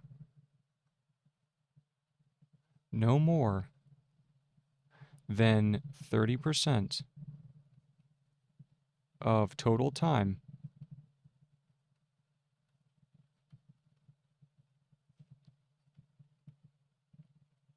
should be spent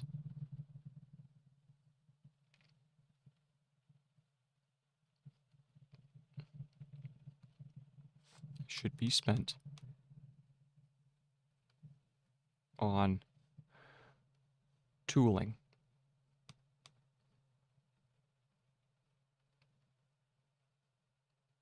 No more than 30% of total time should be spent on tooling. Most of your time should be spent on the use of the tool. Most of your time should be spent on the use of the tool in the domain in which you are called to serve, in which you are called to work, okay? So that is essentially the layout here, okay? That means that in any of the upcoming streams, any of the ongoing streams, that let's say I have only 6 hours to study that day or 9 hours, then my time would be broken down accordingly, right? I would spend no more than 30% on things like shorthand. I would spend no more than 30% on the development of the Slipbox system. I would spend no more than 30% of my time on building mnemonic systems, okay? But in the domain, I would definitely use the tools in the domain in their current form, though. So in other words, I'm not going to waste my time. I'm not going to spend my time suddenly becoming all focused on becoming better at shorthand. I would simply use shorthand in as incomplete, in as silly and slow and disgustingly um, uh, um, uh, convoluted as I know at that moment. That's the form that I will use shorthand. I will use the Slipbox in whatever form I know it to be at that moment.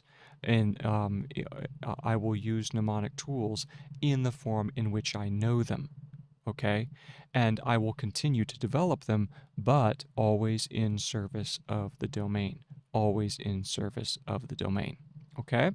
So, what does that mean going forward? That means I have 3 tools and I have 30%. That means that to think of the situation correctly, right? If I have a time block, so this is my tooling time block. We'll call this tool development time block. Tool development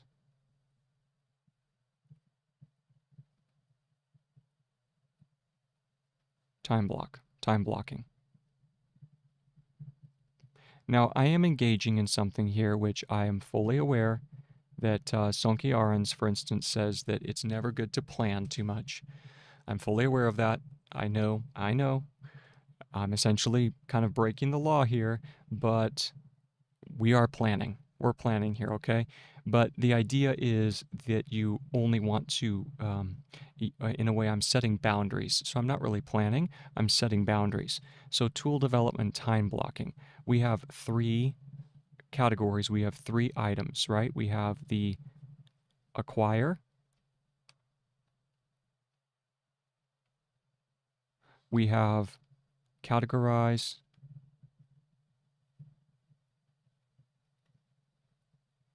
and we have recall. These are the 3. This means that if we have 30%, right? If we have 30% of total time,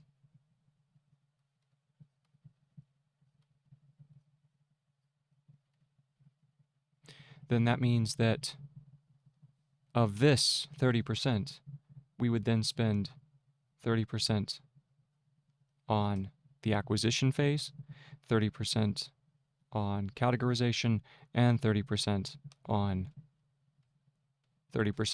recall. Correct? So that's 30% of 30%. 30% of 30%. Well, actually, let's go ahead and, so we have our math, right? We have 30%, which is 30 over 100, by the way, which would be 3 over 10, of 30% of total time. That would be x, right? X over 1. So we can go ahead and turn these. We have 3 over 10, and then 3 over 10. We do a little bit of reduction, and then we have of x over 1. So what is this actually? We end up with 9%. See that?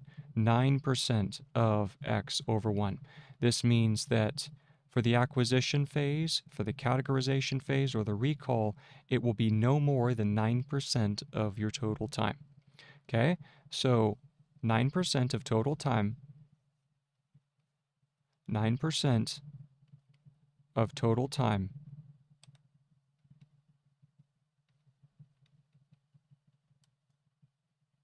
on each tool, on each tool. All right? So what does that look like? What does that look like? Let's say that let's imagine that the stars are aligned and we have, let's say 9 hours of study. Just imagine, or let's do a little bit more realistic, shall we? Let's say that we have 6 hours of study, all right? 6 hours to study. All right? 6 hours to study. This means that we have 9% of 6 hours, 9% of 6 hours for each tool. So for shorthand work, right? For shorthand work, And this is, once again, this is developing a better understanding of the system. For shorthand systems work,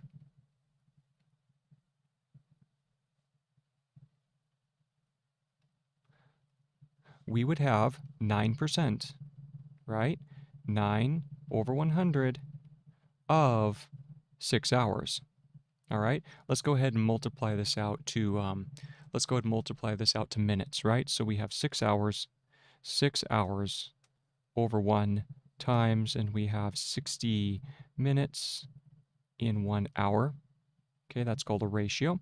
We can then cross divide to get rid of our hours, and now we have this value here, which is, let's not combine them yet, because we can do a little bit of cross division to clean up our fractions here. So we can go ahead, we can cut the 10 out of here, right? We can cut the 10 out of here, we can cut the 10 out of here, because that's 10 times 10 is 100, right? And 10 times 6 is 60, so now we've reduced there. We can then further cut another 2 out, so we have 5, and then we can turn this into a 3, right? Because we can remove the 2. So now we have this element here.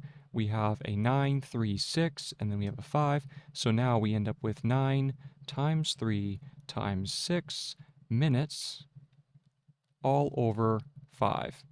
Okay? I'll have to check the math and make sure that I'm doing this correctly. So we have 9 times 3 times 6 minutes over 5. So what are we going to do here? Well, let's go ahead and multiply this out. So we have 3 times, this is going to be 18, right? 18 times 9, that'd be one way to do it. Another way would be to, we could turn this into 27, right? 27 times 6, whichever way works for you. Either way is good. Let's go ahead and do 27. So let's do 27 times 6 over here, right? So 6 times 7 is 42, and then 6 times 12 or 6 times 2 is 12, plus 4 is going to be 14, right? 14? No, 16. One shouldn't do math on stream, right? But that's part of the fun of it, is learning how to do it. So we have 162 over 5, right? So we end up with 162 over 5 and minutes over 5. One of the nice things is, since I have a computer right here, I'll be able to check and make sure that my math is correct. But it's still important to go through the process. So we have 162 divided by 5, right? So 5 goes into 16 3 times, 15 minus, we end up with a 2, and this is 2 times 5, which is 10, and we end up with a remainder of 2, which is 2.0, so that then 5 goes into 24 times, right? So we end up with, our final answer is 32.4 minutes. 32.4 minutes, and you probably, if anyone ever watches this, then you're probably screaming at the screen because you came up with that answer a long time ago, or I'm completely wrong.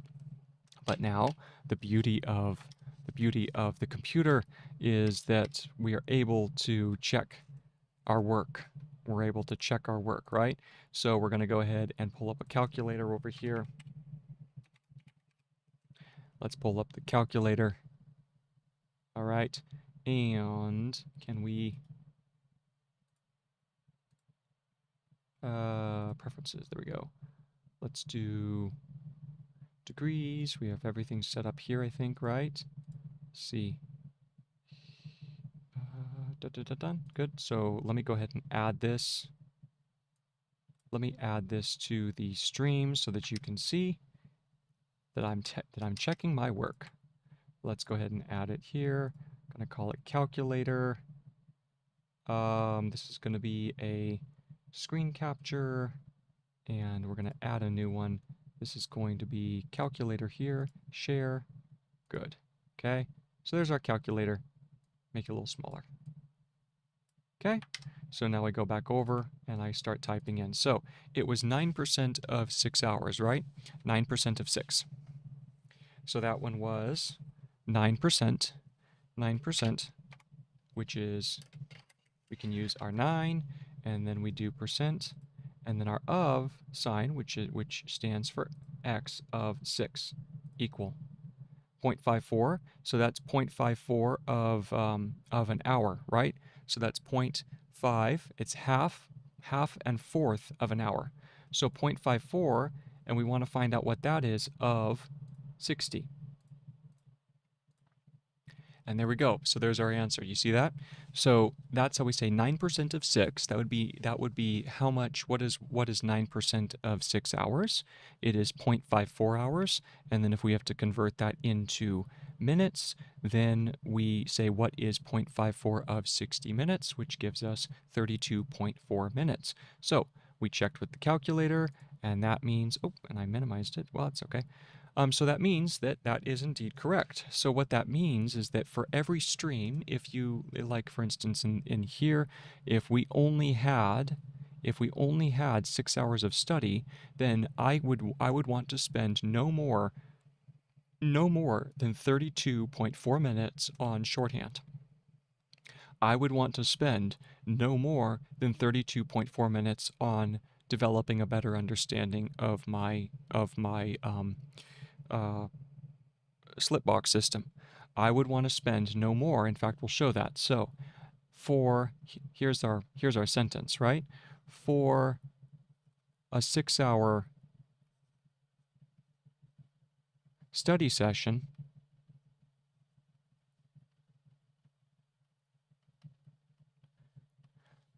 I would spend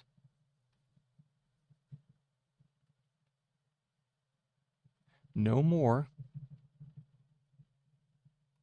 than 9%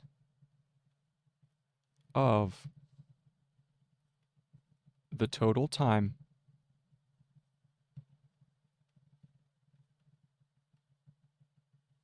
on a tool, on a specific tool.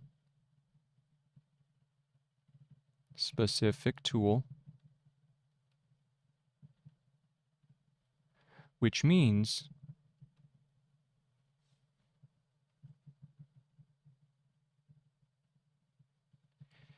no more, which means, comma, and actually we'll go ahead and put a period here, period, which means no more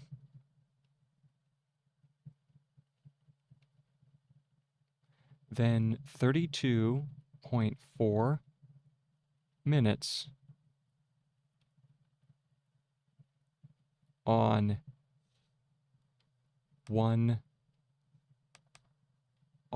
a single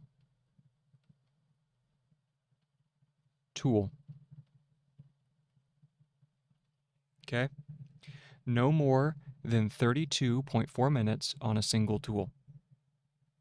Now, of course, we can extrapolate that out. If we have more time, it's a ratio, right? So if we have more time, let's see, did this pull up on the stream? It did. Good. Okay. So you should be able to see this. Let's say that we have 9% of 9 hours, right? So we go 9% of 9. And then let's go ahead and convert it to minutes. So we're going to go ahead, notice this step here was simply adding another 60 to convert it from hours to minutes. We check. And that means that for a 9-hour session, we would spend no more than 48.6%. No more than 48.6%. All right? And once again, how did we derive that? How did we derive the value of 9%? It was 30% of 30%. 30% of 30%. So that is my advocacy for the way that you want to do your tool development, for the way that you want to think about the process. And I need to check, am I really out of sync? It almost looks like I am.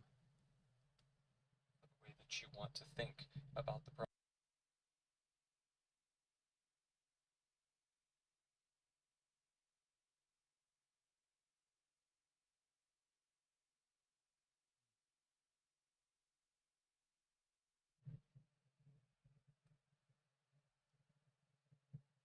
Yep, yep, I am out of sync, but that's okay. Because I could just stop the stream here and then restart, but that's not going to be really helpful.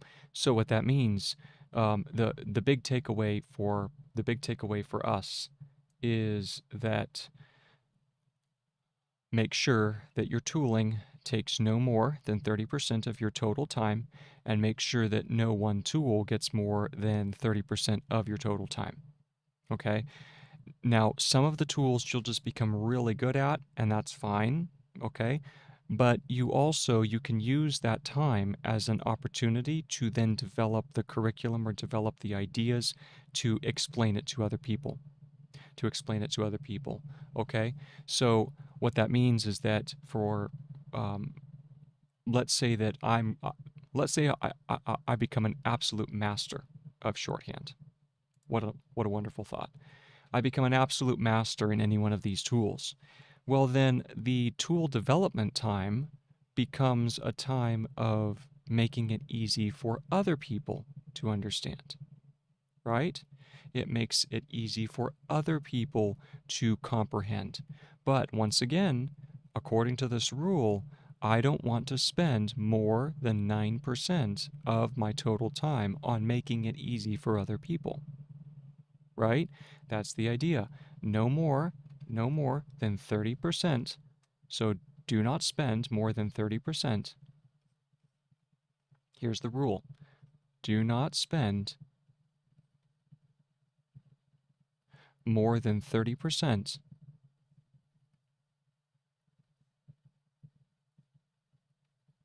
of total time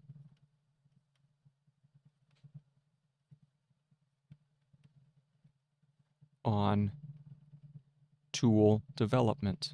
On tool development.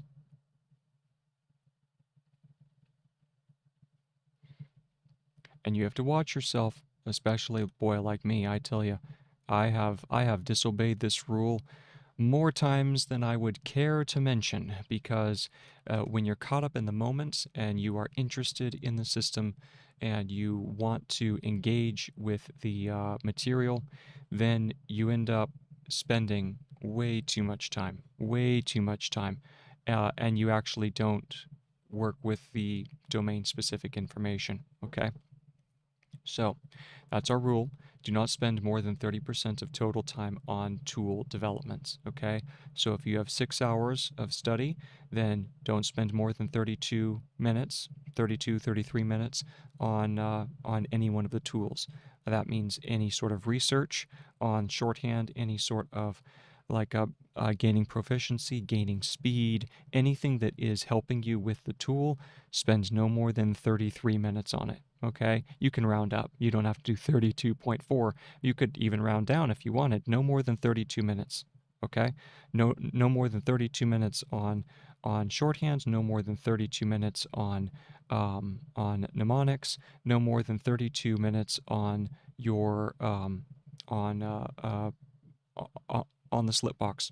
Okay, so be very very careful with your time. Be very careful with your time, because it's the only commodity that you can never make back.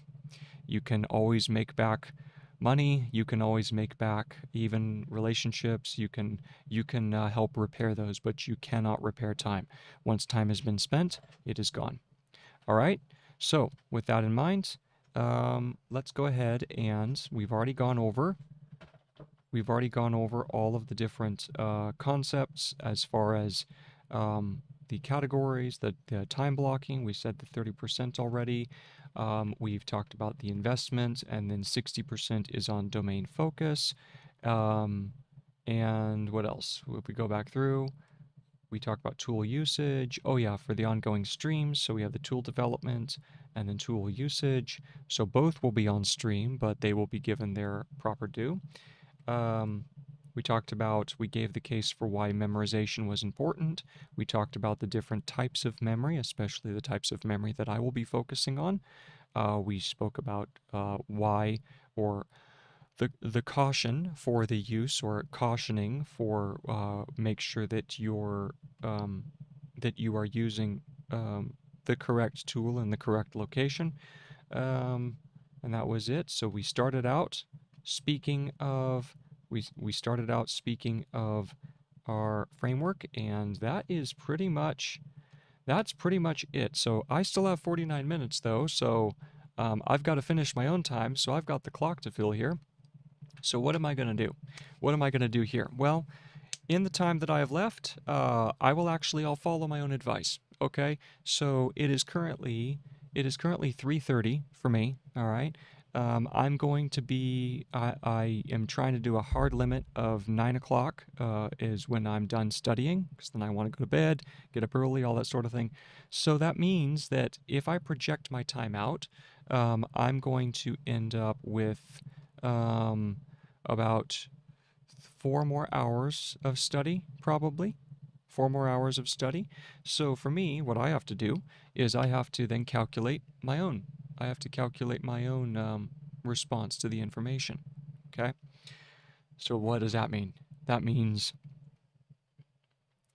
that I have to think of a time block, time that I'll have available today, which is going to be 48 minutes, but also maybe another 4 hours. So let's say I have only 4 hours left to study, okay?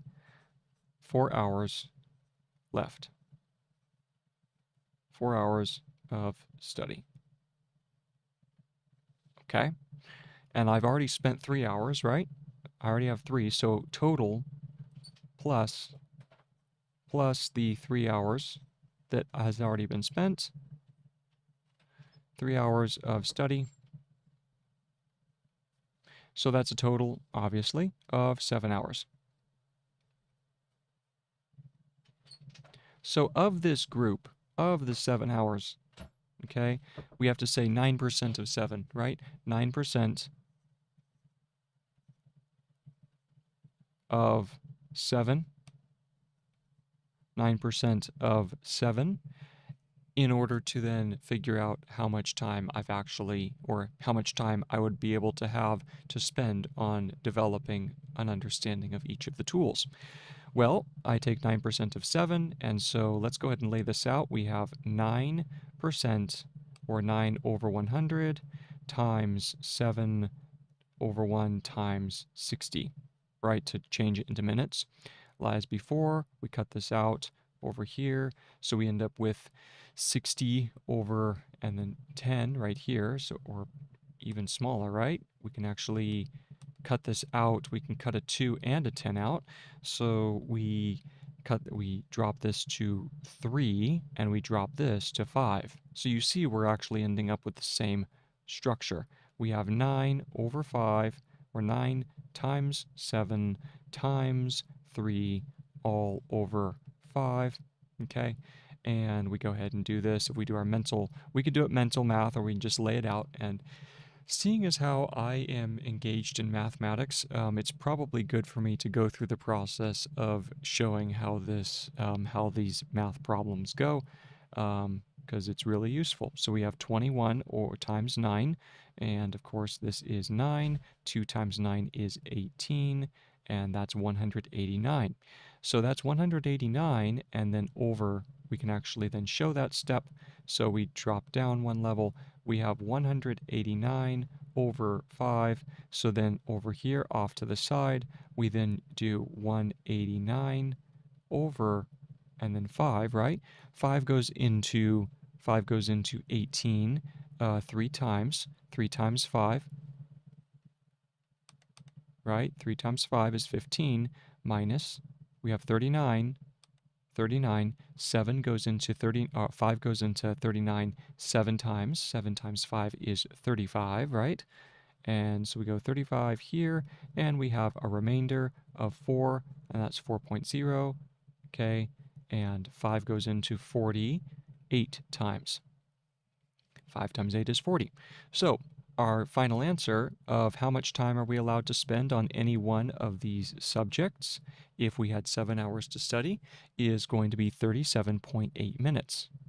Which makes sense, because if 6 hours was 32, then you'd expect that 9% of 7 is going to be fairly close, right? It's going to be fairly close to our 32 minutes.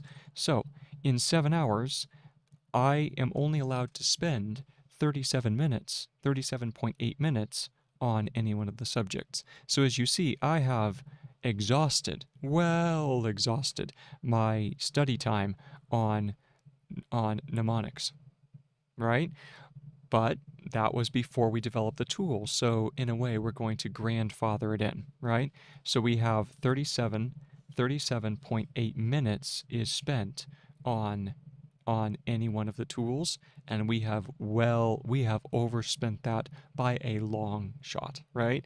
So that is just something to keep in mind, right? 37.8 minutes should be spent on shorthand, 37.8 minutes would be spent on the Slipbox system, and 37.8 minutes would be spent on mnemonics. No more, no less, and that is enough. That is enough. 9% on any specific tool, no more than 30% of total study time is to be spent on tool development, leaving 60% for the actual work itself. So, with that in mind, I have clearly overspent. So that means that any time that I have left is now to be spent only on math-related concepts, right? Is only on math-related concepts, on preparation for coursework for the college or for university and so on and so forth. So there we go.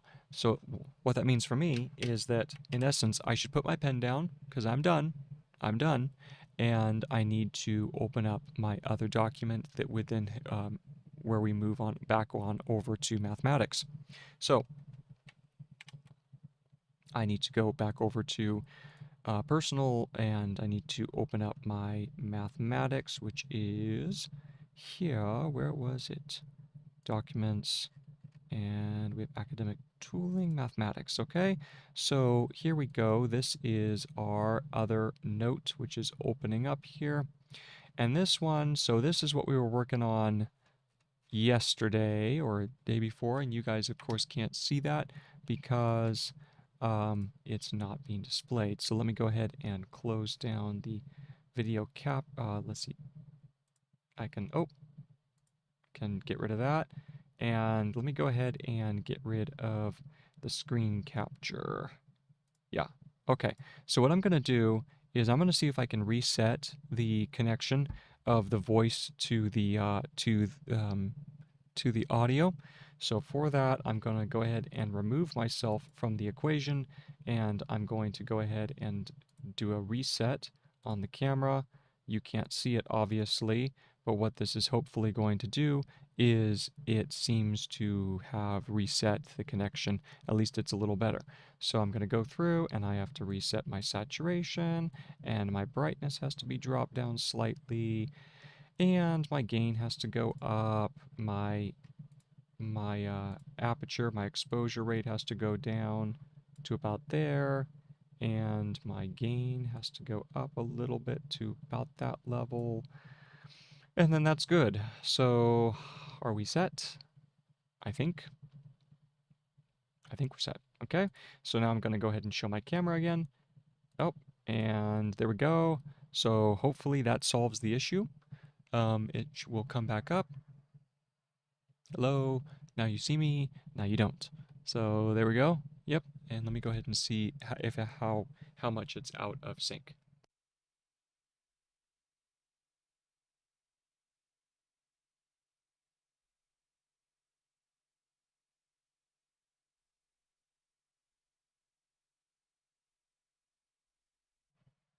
So it appears that we put that back in sync. So that's a little hack, by the way, in case you have to use OBS.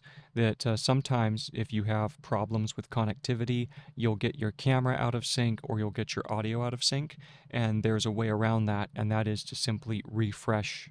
You reset your source to defaults, and doing that kind of does an automatic refresher of the page, and you end up with slightly better result. Okay, so let me go ahead and minimize this guy. And where were we in De Morgan? We were on paragraph number 19. So what I need to do is I need to go back over and I need to update that. Now, obviously, for the stream information, I'm not going to change it, even though we have about 39 minutes left. I'm not going to change. I'm not going to change the title card or anything like that. I'm just going to keep it academic tooling or academic training because that's what the stream was about. So I'm going to keep that. Okay. So I'm going to go over and open up the book, and we're going to rebuild on stream because hey, that's the way it goes. So I'm going to go over to my library, and I'm going to open up my book that we're studying. We're going to go to reading and elements of arithmetic. We've got that pulled up over here. Okay.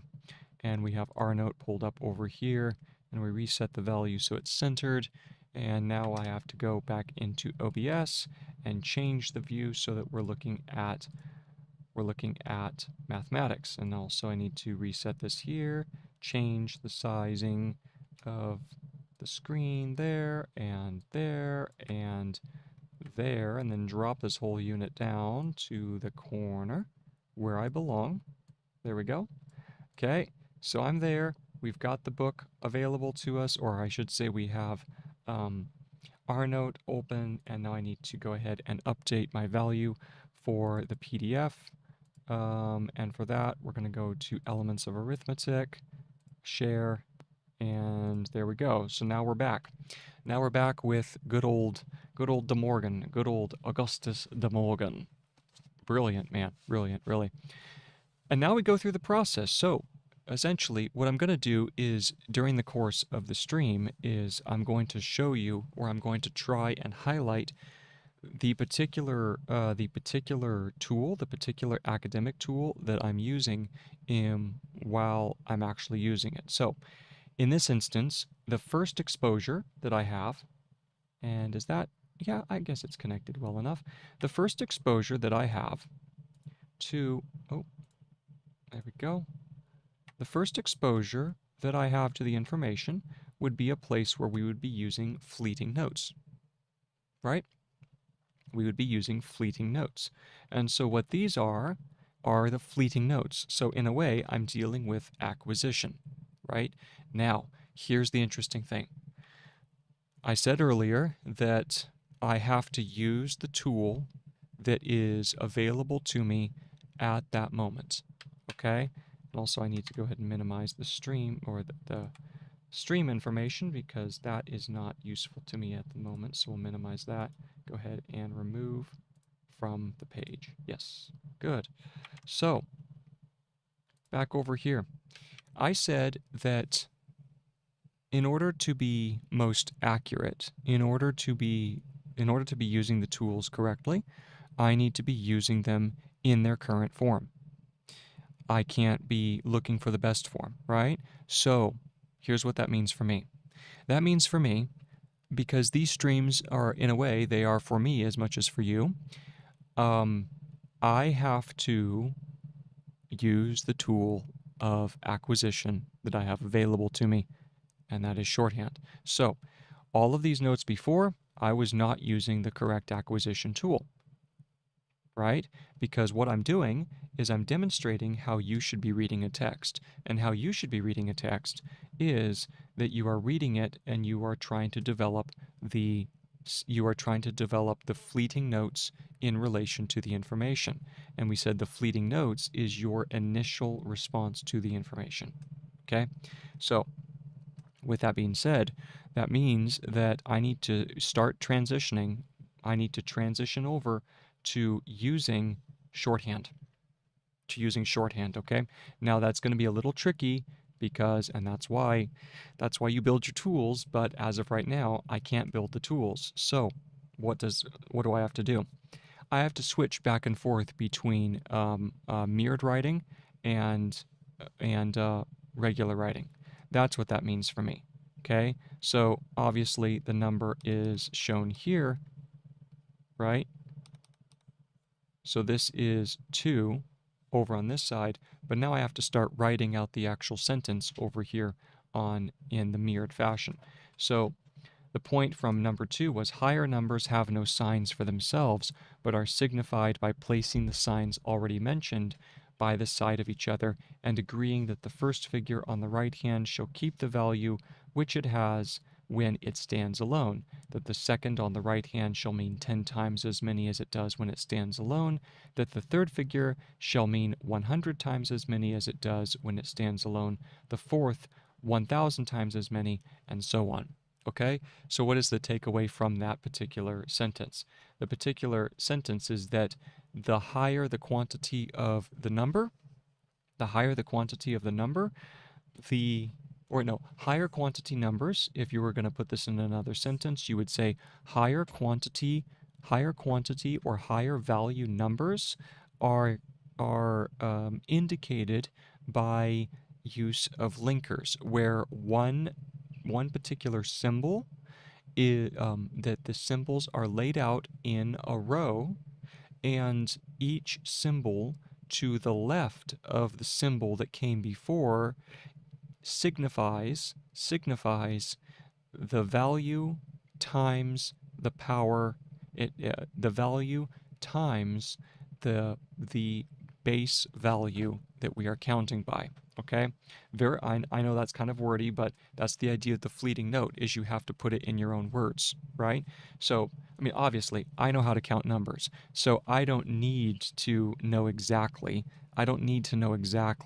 how to lay out hundreds and thousands and tens of thousands and hundreds of thousands. For me, it's more important to get to the concept, right? What is the gist?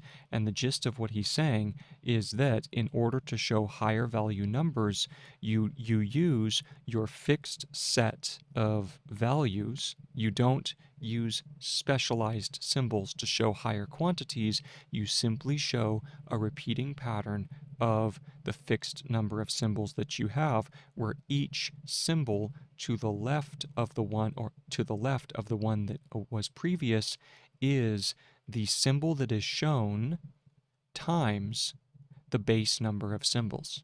The symbol that is shown times the total quantity of the base number of symbols. Okay? So, how am I going to say that? Well, first of all, here's where I have to pull up shorthand. Okay? So, it's going to be painful, but it's going to be necessary to do this. So, I have to go over and I have to pull up my... Oh, we are very slow, so let's see here. Let's go ahead and close this down, and I'm going to pull up my... I need to pull up word lookup for Greg. Okay, and I'm going to have this over here so that I can then write out the information. Have I really slowed down that much? Let's see. I'm going to listen.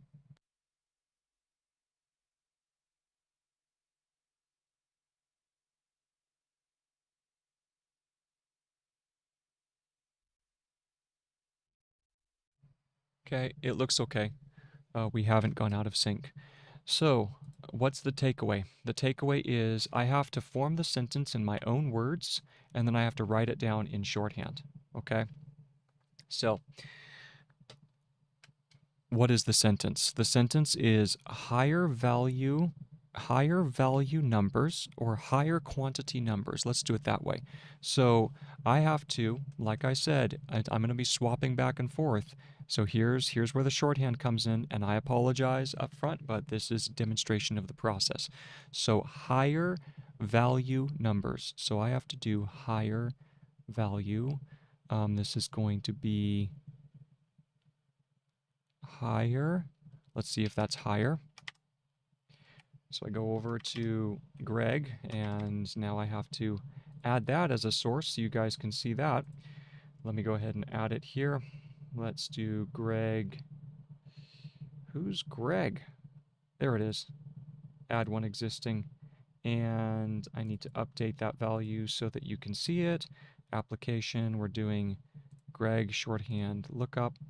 And there we go. So there's our page. I'm going to make it smaller because you guys really don't need to see it that much. But anyway, we're going to have it down here so that it's at least visible. So you see, as I'm looking up words, that you see the struggle that I'm going through. Okay. So now we have Greg pulled up there, And now I'm going to go back over to our notes and I'm going to write it out. So the words that I'm trying to use, I have my first one, which is higher. And, well, the form is not found. The form is not found, so that means that I have to add it, but later. Notice that's where my 32 minutes would come in. It's also adding words to the listing. So this is why you have to be really diligent with your time management. So higher needs to be added later, okay? And this is that quote from Kipling, we have to work with worn out tools here. So I don't know what higher is, but I have to look up, what about high? Okay, so that's high, right? So higher would be higher, all right? So higher, like so. That's higher. So higher value items, higher and then value. Value is V and L. And once again, I mean, it looks like I'm being terribly inefficient, and I am. I am being very, very inefficient, and that's on purpose, because it's showing that you have to use the tool as it comes to you. So even though this is a really good tool to use, because I'm still a beginner at it, I'm going to be much slower at it, okay? And remember that in one of the previous streams, I mentioned that was something that you had to be aware of. One of the downsides of using a system like Shorthand is that it's going to be inherently slow. Okay? I am learning it, I'm getting better at it, but it's inherently slower. So that's something we have to take up front. Okay? So we have higher value numbers, okay, and number. I think that's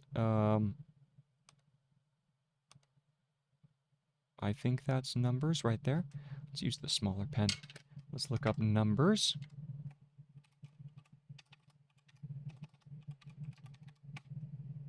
Oh, flips the other way. So let's go ahead and repair that. So this is number. And remember, this note that I'm making right here would be considered a fleeting note. It's a note that is not meant to be kept that long. So even though, like for right now, I'd be able to read that. That is higher value numbers. Maybe in like 2 to 3 weeks, I wouldn't be able to read it quite as well, possibly. But the idea here is we're developing the fleeting note. The fleeting note is the note that is only meant to be used for a short period of time. If I actually recorded this information, right, which is my thought, my response to Augustus de Morgan's work, then I would translate it, I would convert it back into English. That's the idea. So the shorthand is for the acquisition part of the phase, but when we get to the categorization, we switch back into orthographic language, okay? So that's just a little note there. So now we go back on, so we have higher value numbers are specified, and let's use this one here. So we have are, and then specified is below, so we need to go, let's look up specify.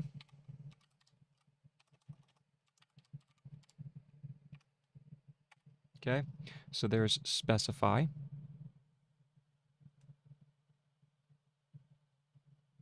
Specify by,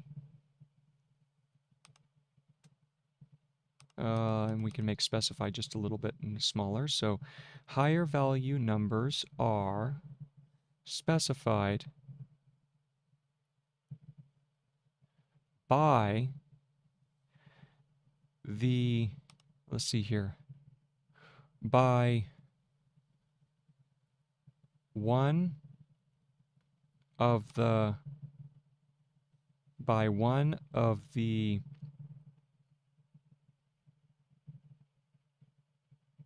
a row, right? So if we're putting this in our own words, then we have to say higher value numbers are specified by arranging, by symbols in a row, by symbols, by we'll say series, by a series of symbols, and symbol, see how to remember that one. Symbol, SYMBLS,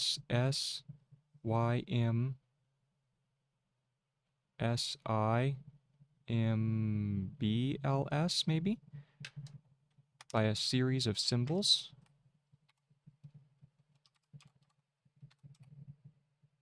Yep, that's symbol. Okay, so there's symbol.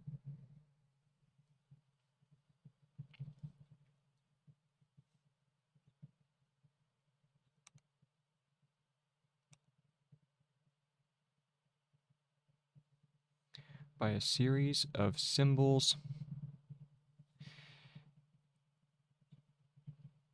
where every value, or every sign, we'll say sign, every sign, let's check sign. Yep, there's sign. Where every sign is one of a fixed set. And let's check fixed. Fix, yep, and then there's fixed, so it does, and we need fixed, right? There's fixed. So in a way, what I'm doing here is I'm actually taking dictation on myself, right?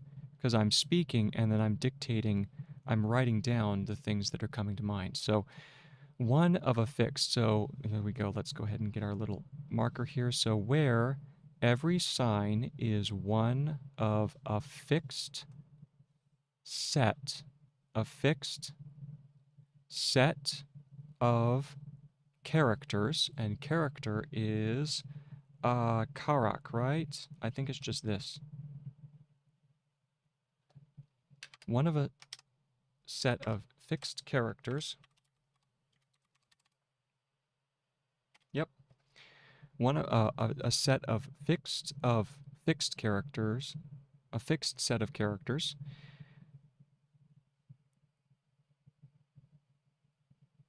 that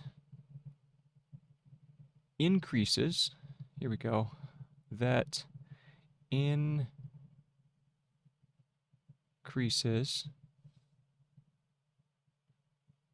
at a rate, so at rate, I think, would be on the outside, right? So let's check that. Nope, that's rate. Okay, good. So at a rate of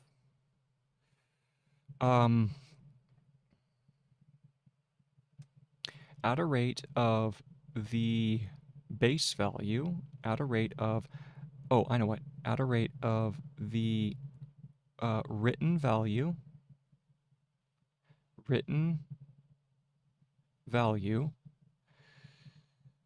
times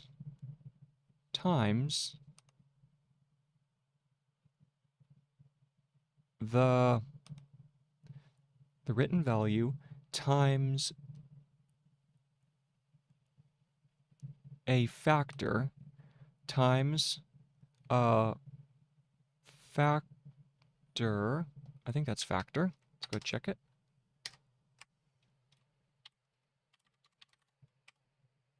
Yep, times a factor of the total number, yeah, times a factor of the total, and what is total? Is it just tot? Let's check it out and see. Times a total. Yep. A factor of the total number, and that was that number? No, it's the other way. The total number, or count, actually count would be better. better than number. Let's do count. The total item count. The total item count. Set item count. Okay? So that's the way we'll think of it. Of the total set item count, or count of set items. Count of items in the set. Count of items in the set. Item, yep, there we go. Count of items in the set. All right, so let's read back over this. Higher values, there we go. Higher values, and that should be plural. There we go. Higher values, higher value numbers, oh, that was incorrect. Higher value numbers are specified by a series of symbols, where every sign is one of a fixed set of characters that increases at a rate of the written value times a factor of the total count of items in the set. Okay, so what does that mean? What does that mean?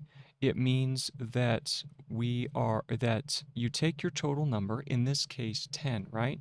So if we have 10 items, so we have set number. Okay?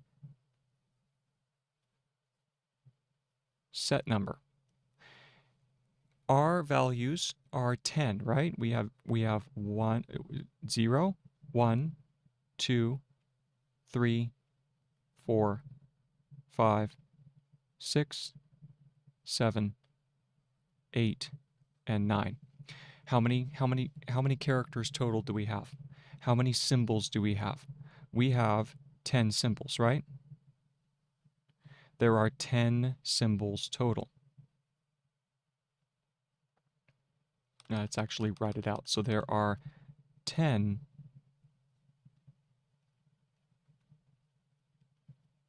symbols total.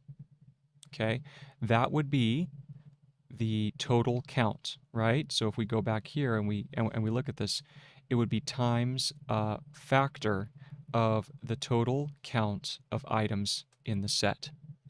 So this means that every single, let's call this so this is the set number. Let's give this a little moniker. Let's give it a little name here. We'll call it S with let's do S and then an N, right? SN for set number. Okay, and what this means is that every single grouping, we'll call them X. So as we go from right to left, okay, we are increasing and we have a group of characters. We have A, we'll use the alphabet. We have A, we have B, A, B, C, A, B, C, D, E, F, and so on. Every single one of these positions, this is position 1, this is position 1, this is position 2, this is position 3, this is position 4, this is position 5, and this is position 6.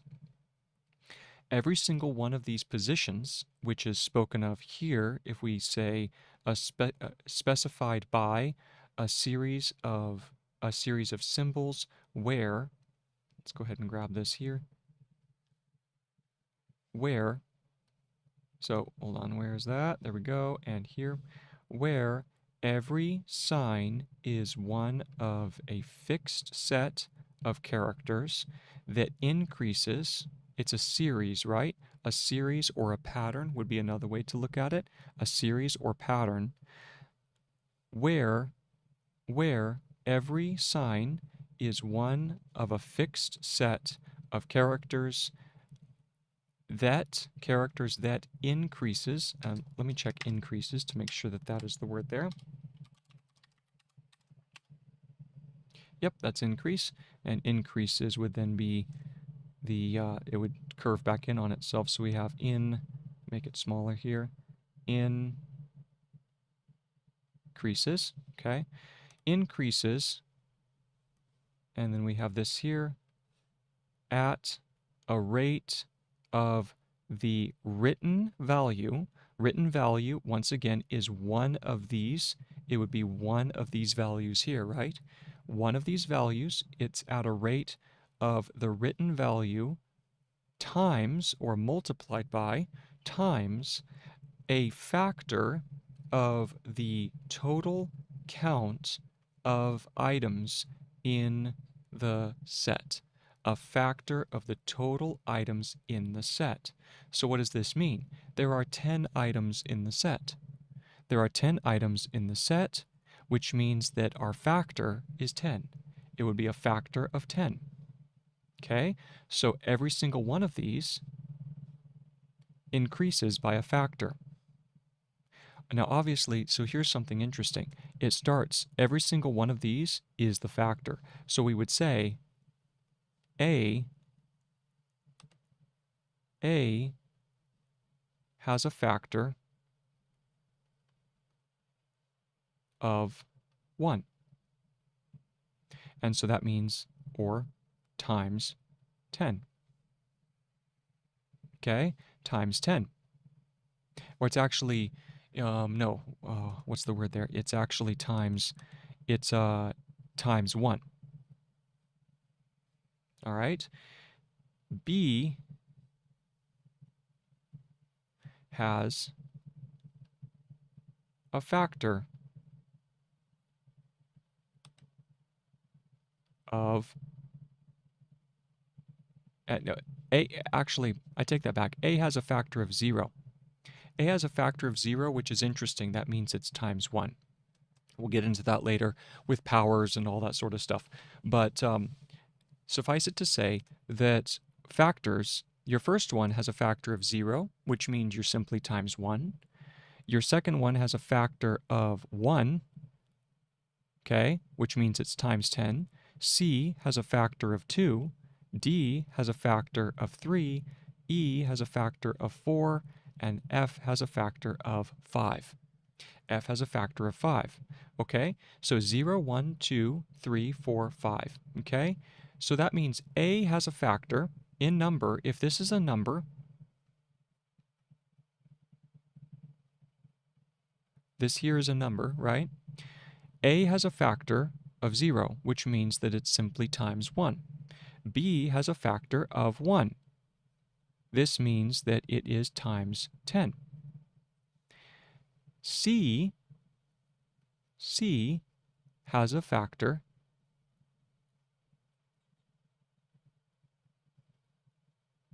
of 2. This means that it is 10 times 10.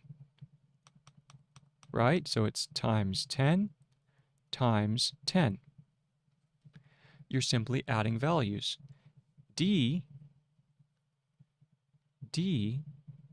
has a factor of 3. This means times 10 times 10 times 10. Notice each of the factors, right? All right. So then A, B, C, D, and then E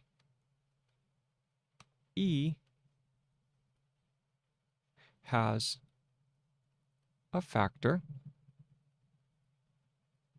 of 4. So now we have times 10 times 10 times 10 times 10. Notice how each of these is the total set number. The set number. In fact, we could do this. We would do here, so this is just times 1.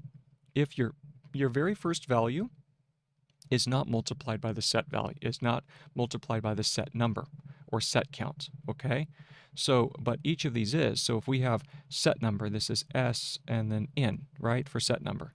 And here we would have the same thing. This would be S and N. And this one would be SN here for 2 of them, right? Notice this has a factor of 2, so it's 2 times the set number, right? 2 times the set number, 2 times the set number. So you're always multiplying it by the total count of your set. Set number, and set number. Like so, okay? And then E has a factor of 4. E has a factor of 4. This means that it's 4 times the set number, which in this case is 10, but it's still important to remember. 4 times the total set count. 4 times the total set count. Set number, set number, set number, set number. And remember that the set number is the total number of symbols in your, you could call it your alphabet. It's the total number of it's the total number of characters in your specific alphabet that you're counting, that you're keeping track of. Okay? In our system, we call it base 10, by the way. Our system is, we just have 10 symbols that we keep track of, okay? So therefore, our set count is going to be 10. All right? And then our final one, E has a factor, so E has a factor of 4, and then finally F has a factor of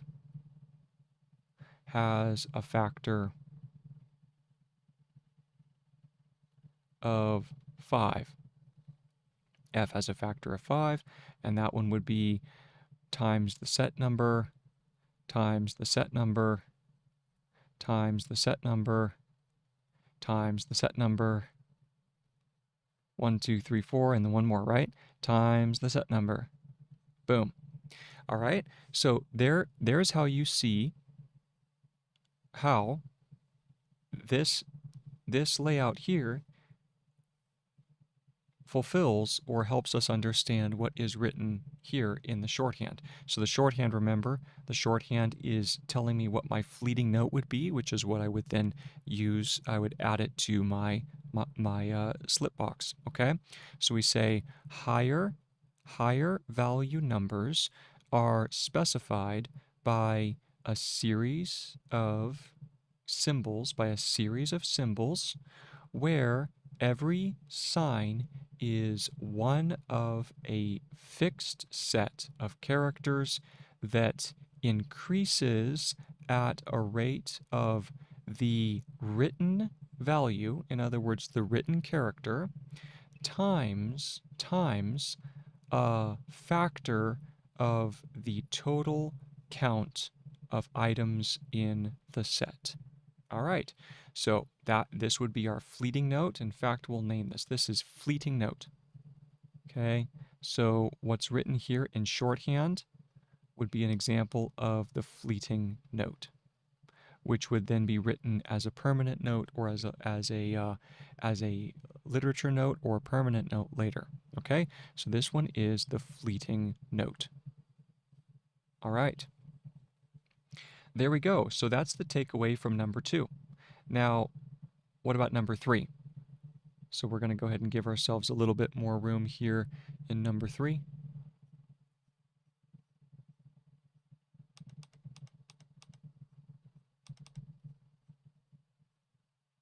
Number 3. Number 3 says, the right-hand figure is said to be the units place, and the next to that is the tens place, the third in the hundreds place, and so on. Okay? So what is the takeaway from there? Let's go ahead and put our fleeting note down, and then any sort of explanations we'll do after that. Okay? So the fleeting note that we have to mention, and remember, a fleeting note should be in Greg's shorthand. All right, so according to the framework, which we mentioned early on, that all knowledge work, of which mathematics is probably one of the best forms of knowledge work we have, All knowledge work has to have acquisition, categorization, and recall. Okay? Acquisition, categorization, and recall. Those are the three forms. So the fleeting note is the acquisition phase. The fleeting note is the acquisition phase. Categorization we'll get to later, but for right now, that's why we're taking it in shorthand, because that's the tool we're using. That's the tool we're using for acquisition. So here's our fleeting note. The right-hand figure is said to be in the units place. The next to that is the tens place, the third in the hundreds place, and so on. So the takeaway there is it's actually a two-part sentence. Okay, so we would say every figure's position. There we go. So here's our shorthand. Every position bears a name. Every position, and let's see what position is in shorthand. Oh, and you guys can't see the PDF, so let me go ahead and fix that. It would always be hiding it, wouldn't it? So let's go ahead and drop this down here. Put that there. Boom. And let's go ahead and put that there. Maybe put this. We'll just make this a little smaller here. There we go. That way, as long as you can read the value. Let's see, we're looking at number 4. When a number by itself. Number 3, right? See if that's good. Yes, good. Now, what if we put Greg behind the PDF? Now that looks bad. So we'll just leave it on top, and it'll just sit there and sort of hang out. Okay? So, back at it. We have the page right there. We're ready to go. And so here's our fleeting note. Here's our fleeting note. Every position, as for that, I need to look up position. By the way, I need to grab a little drink of water.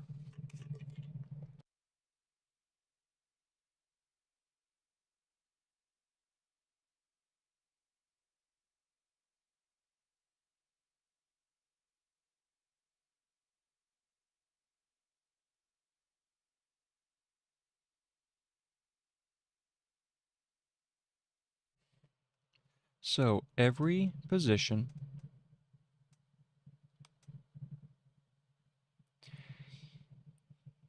in the linked, and so here we're drawing back to a previous concept, right? Every position in the linked system,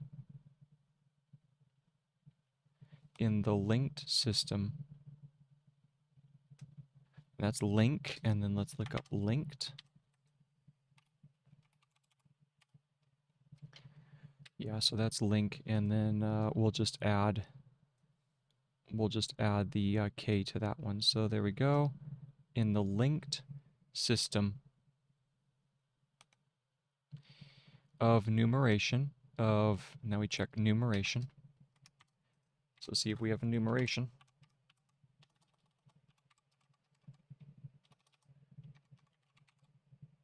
There we go. So there's numeration.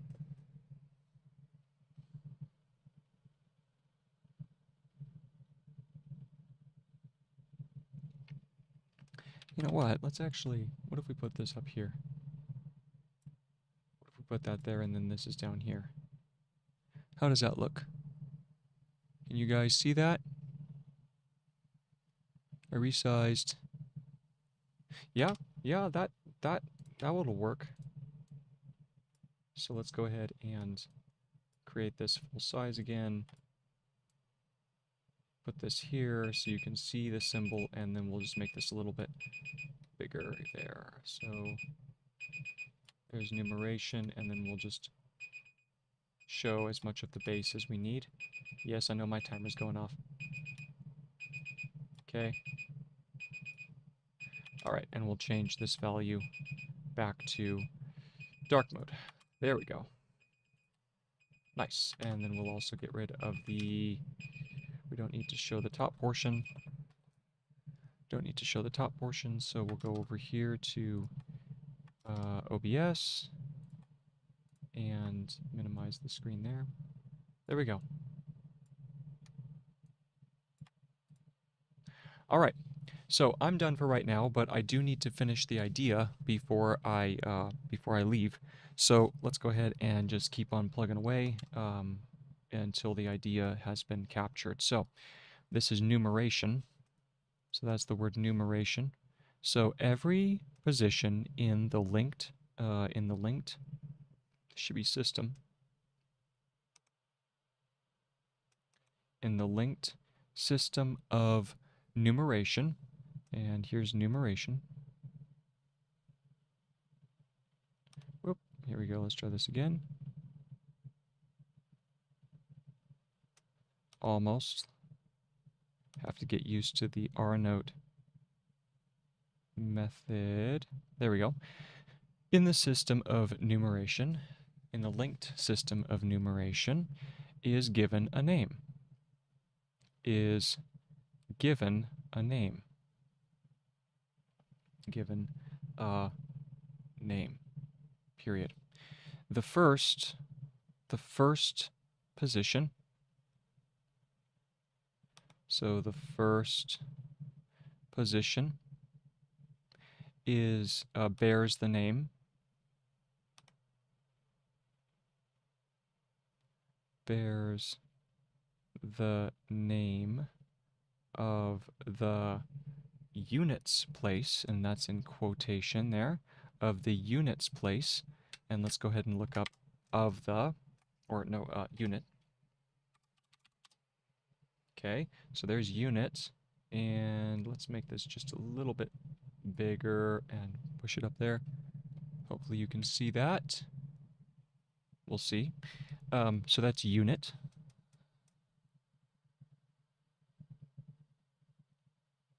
Of the units. Come on. Of the units place. The units place. And place is down here, so that's PAL. And close quote. Okay. Of the units place. And every successive, look up successive. There's successive. Every successive position is given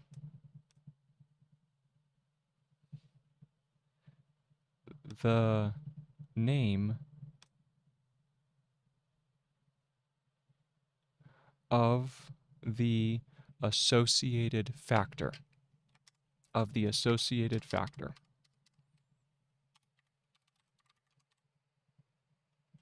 Associated factor. Let's switch this over to segment mode as well. So there's associated. Associated is right here. Come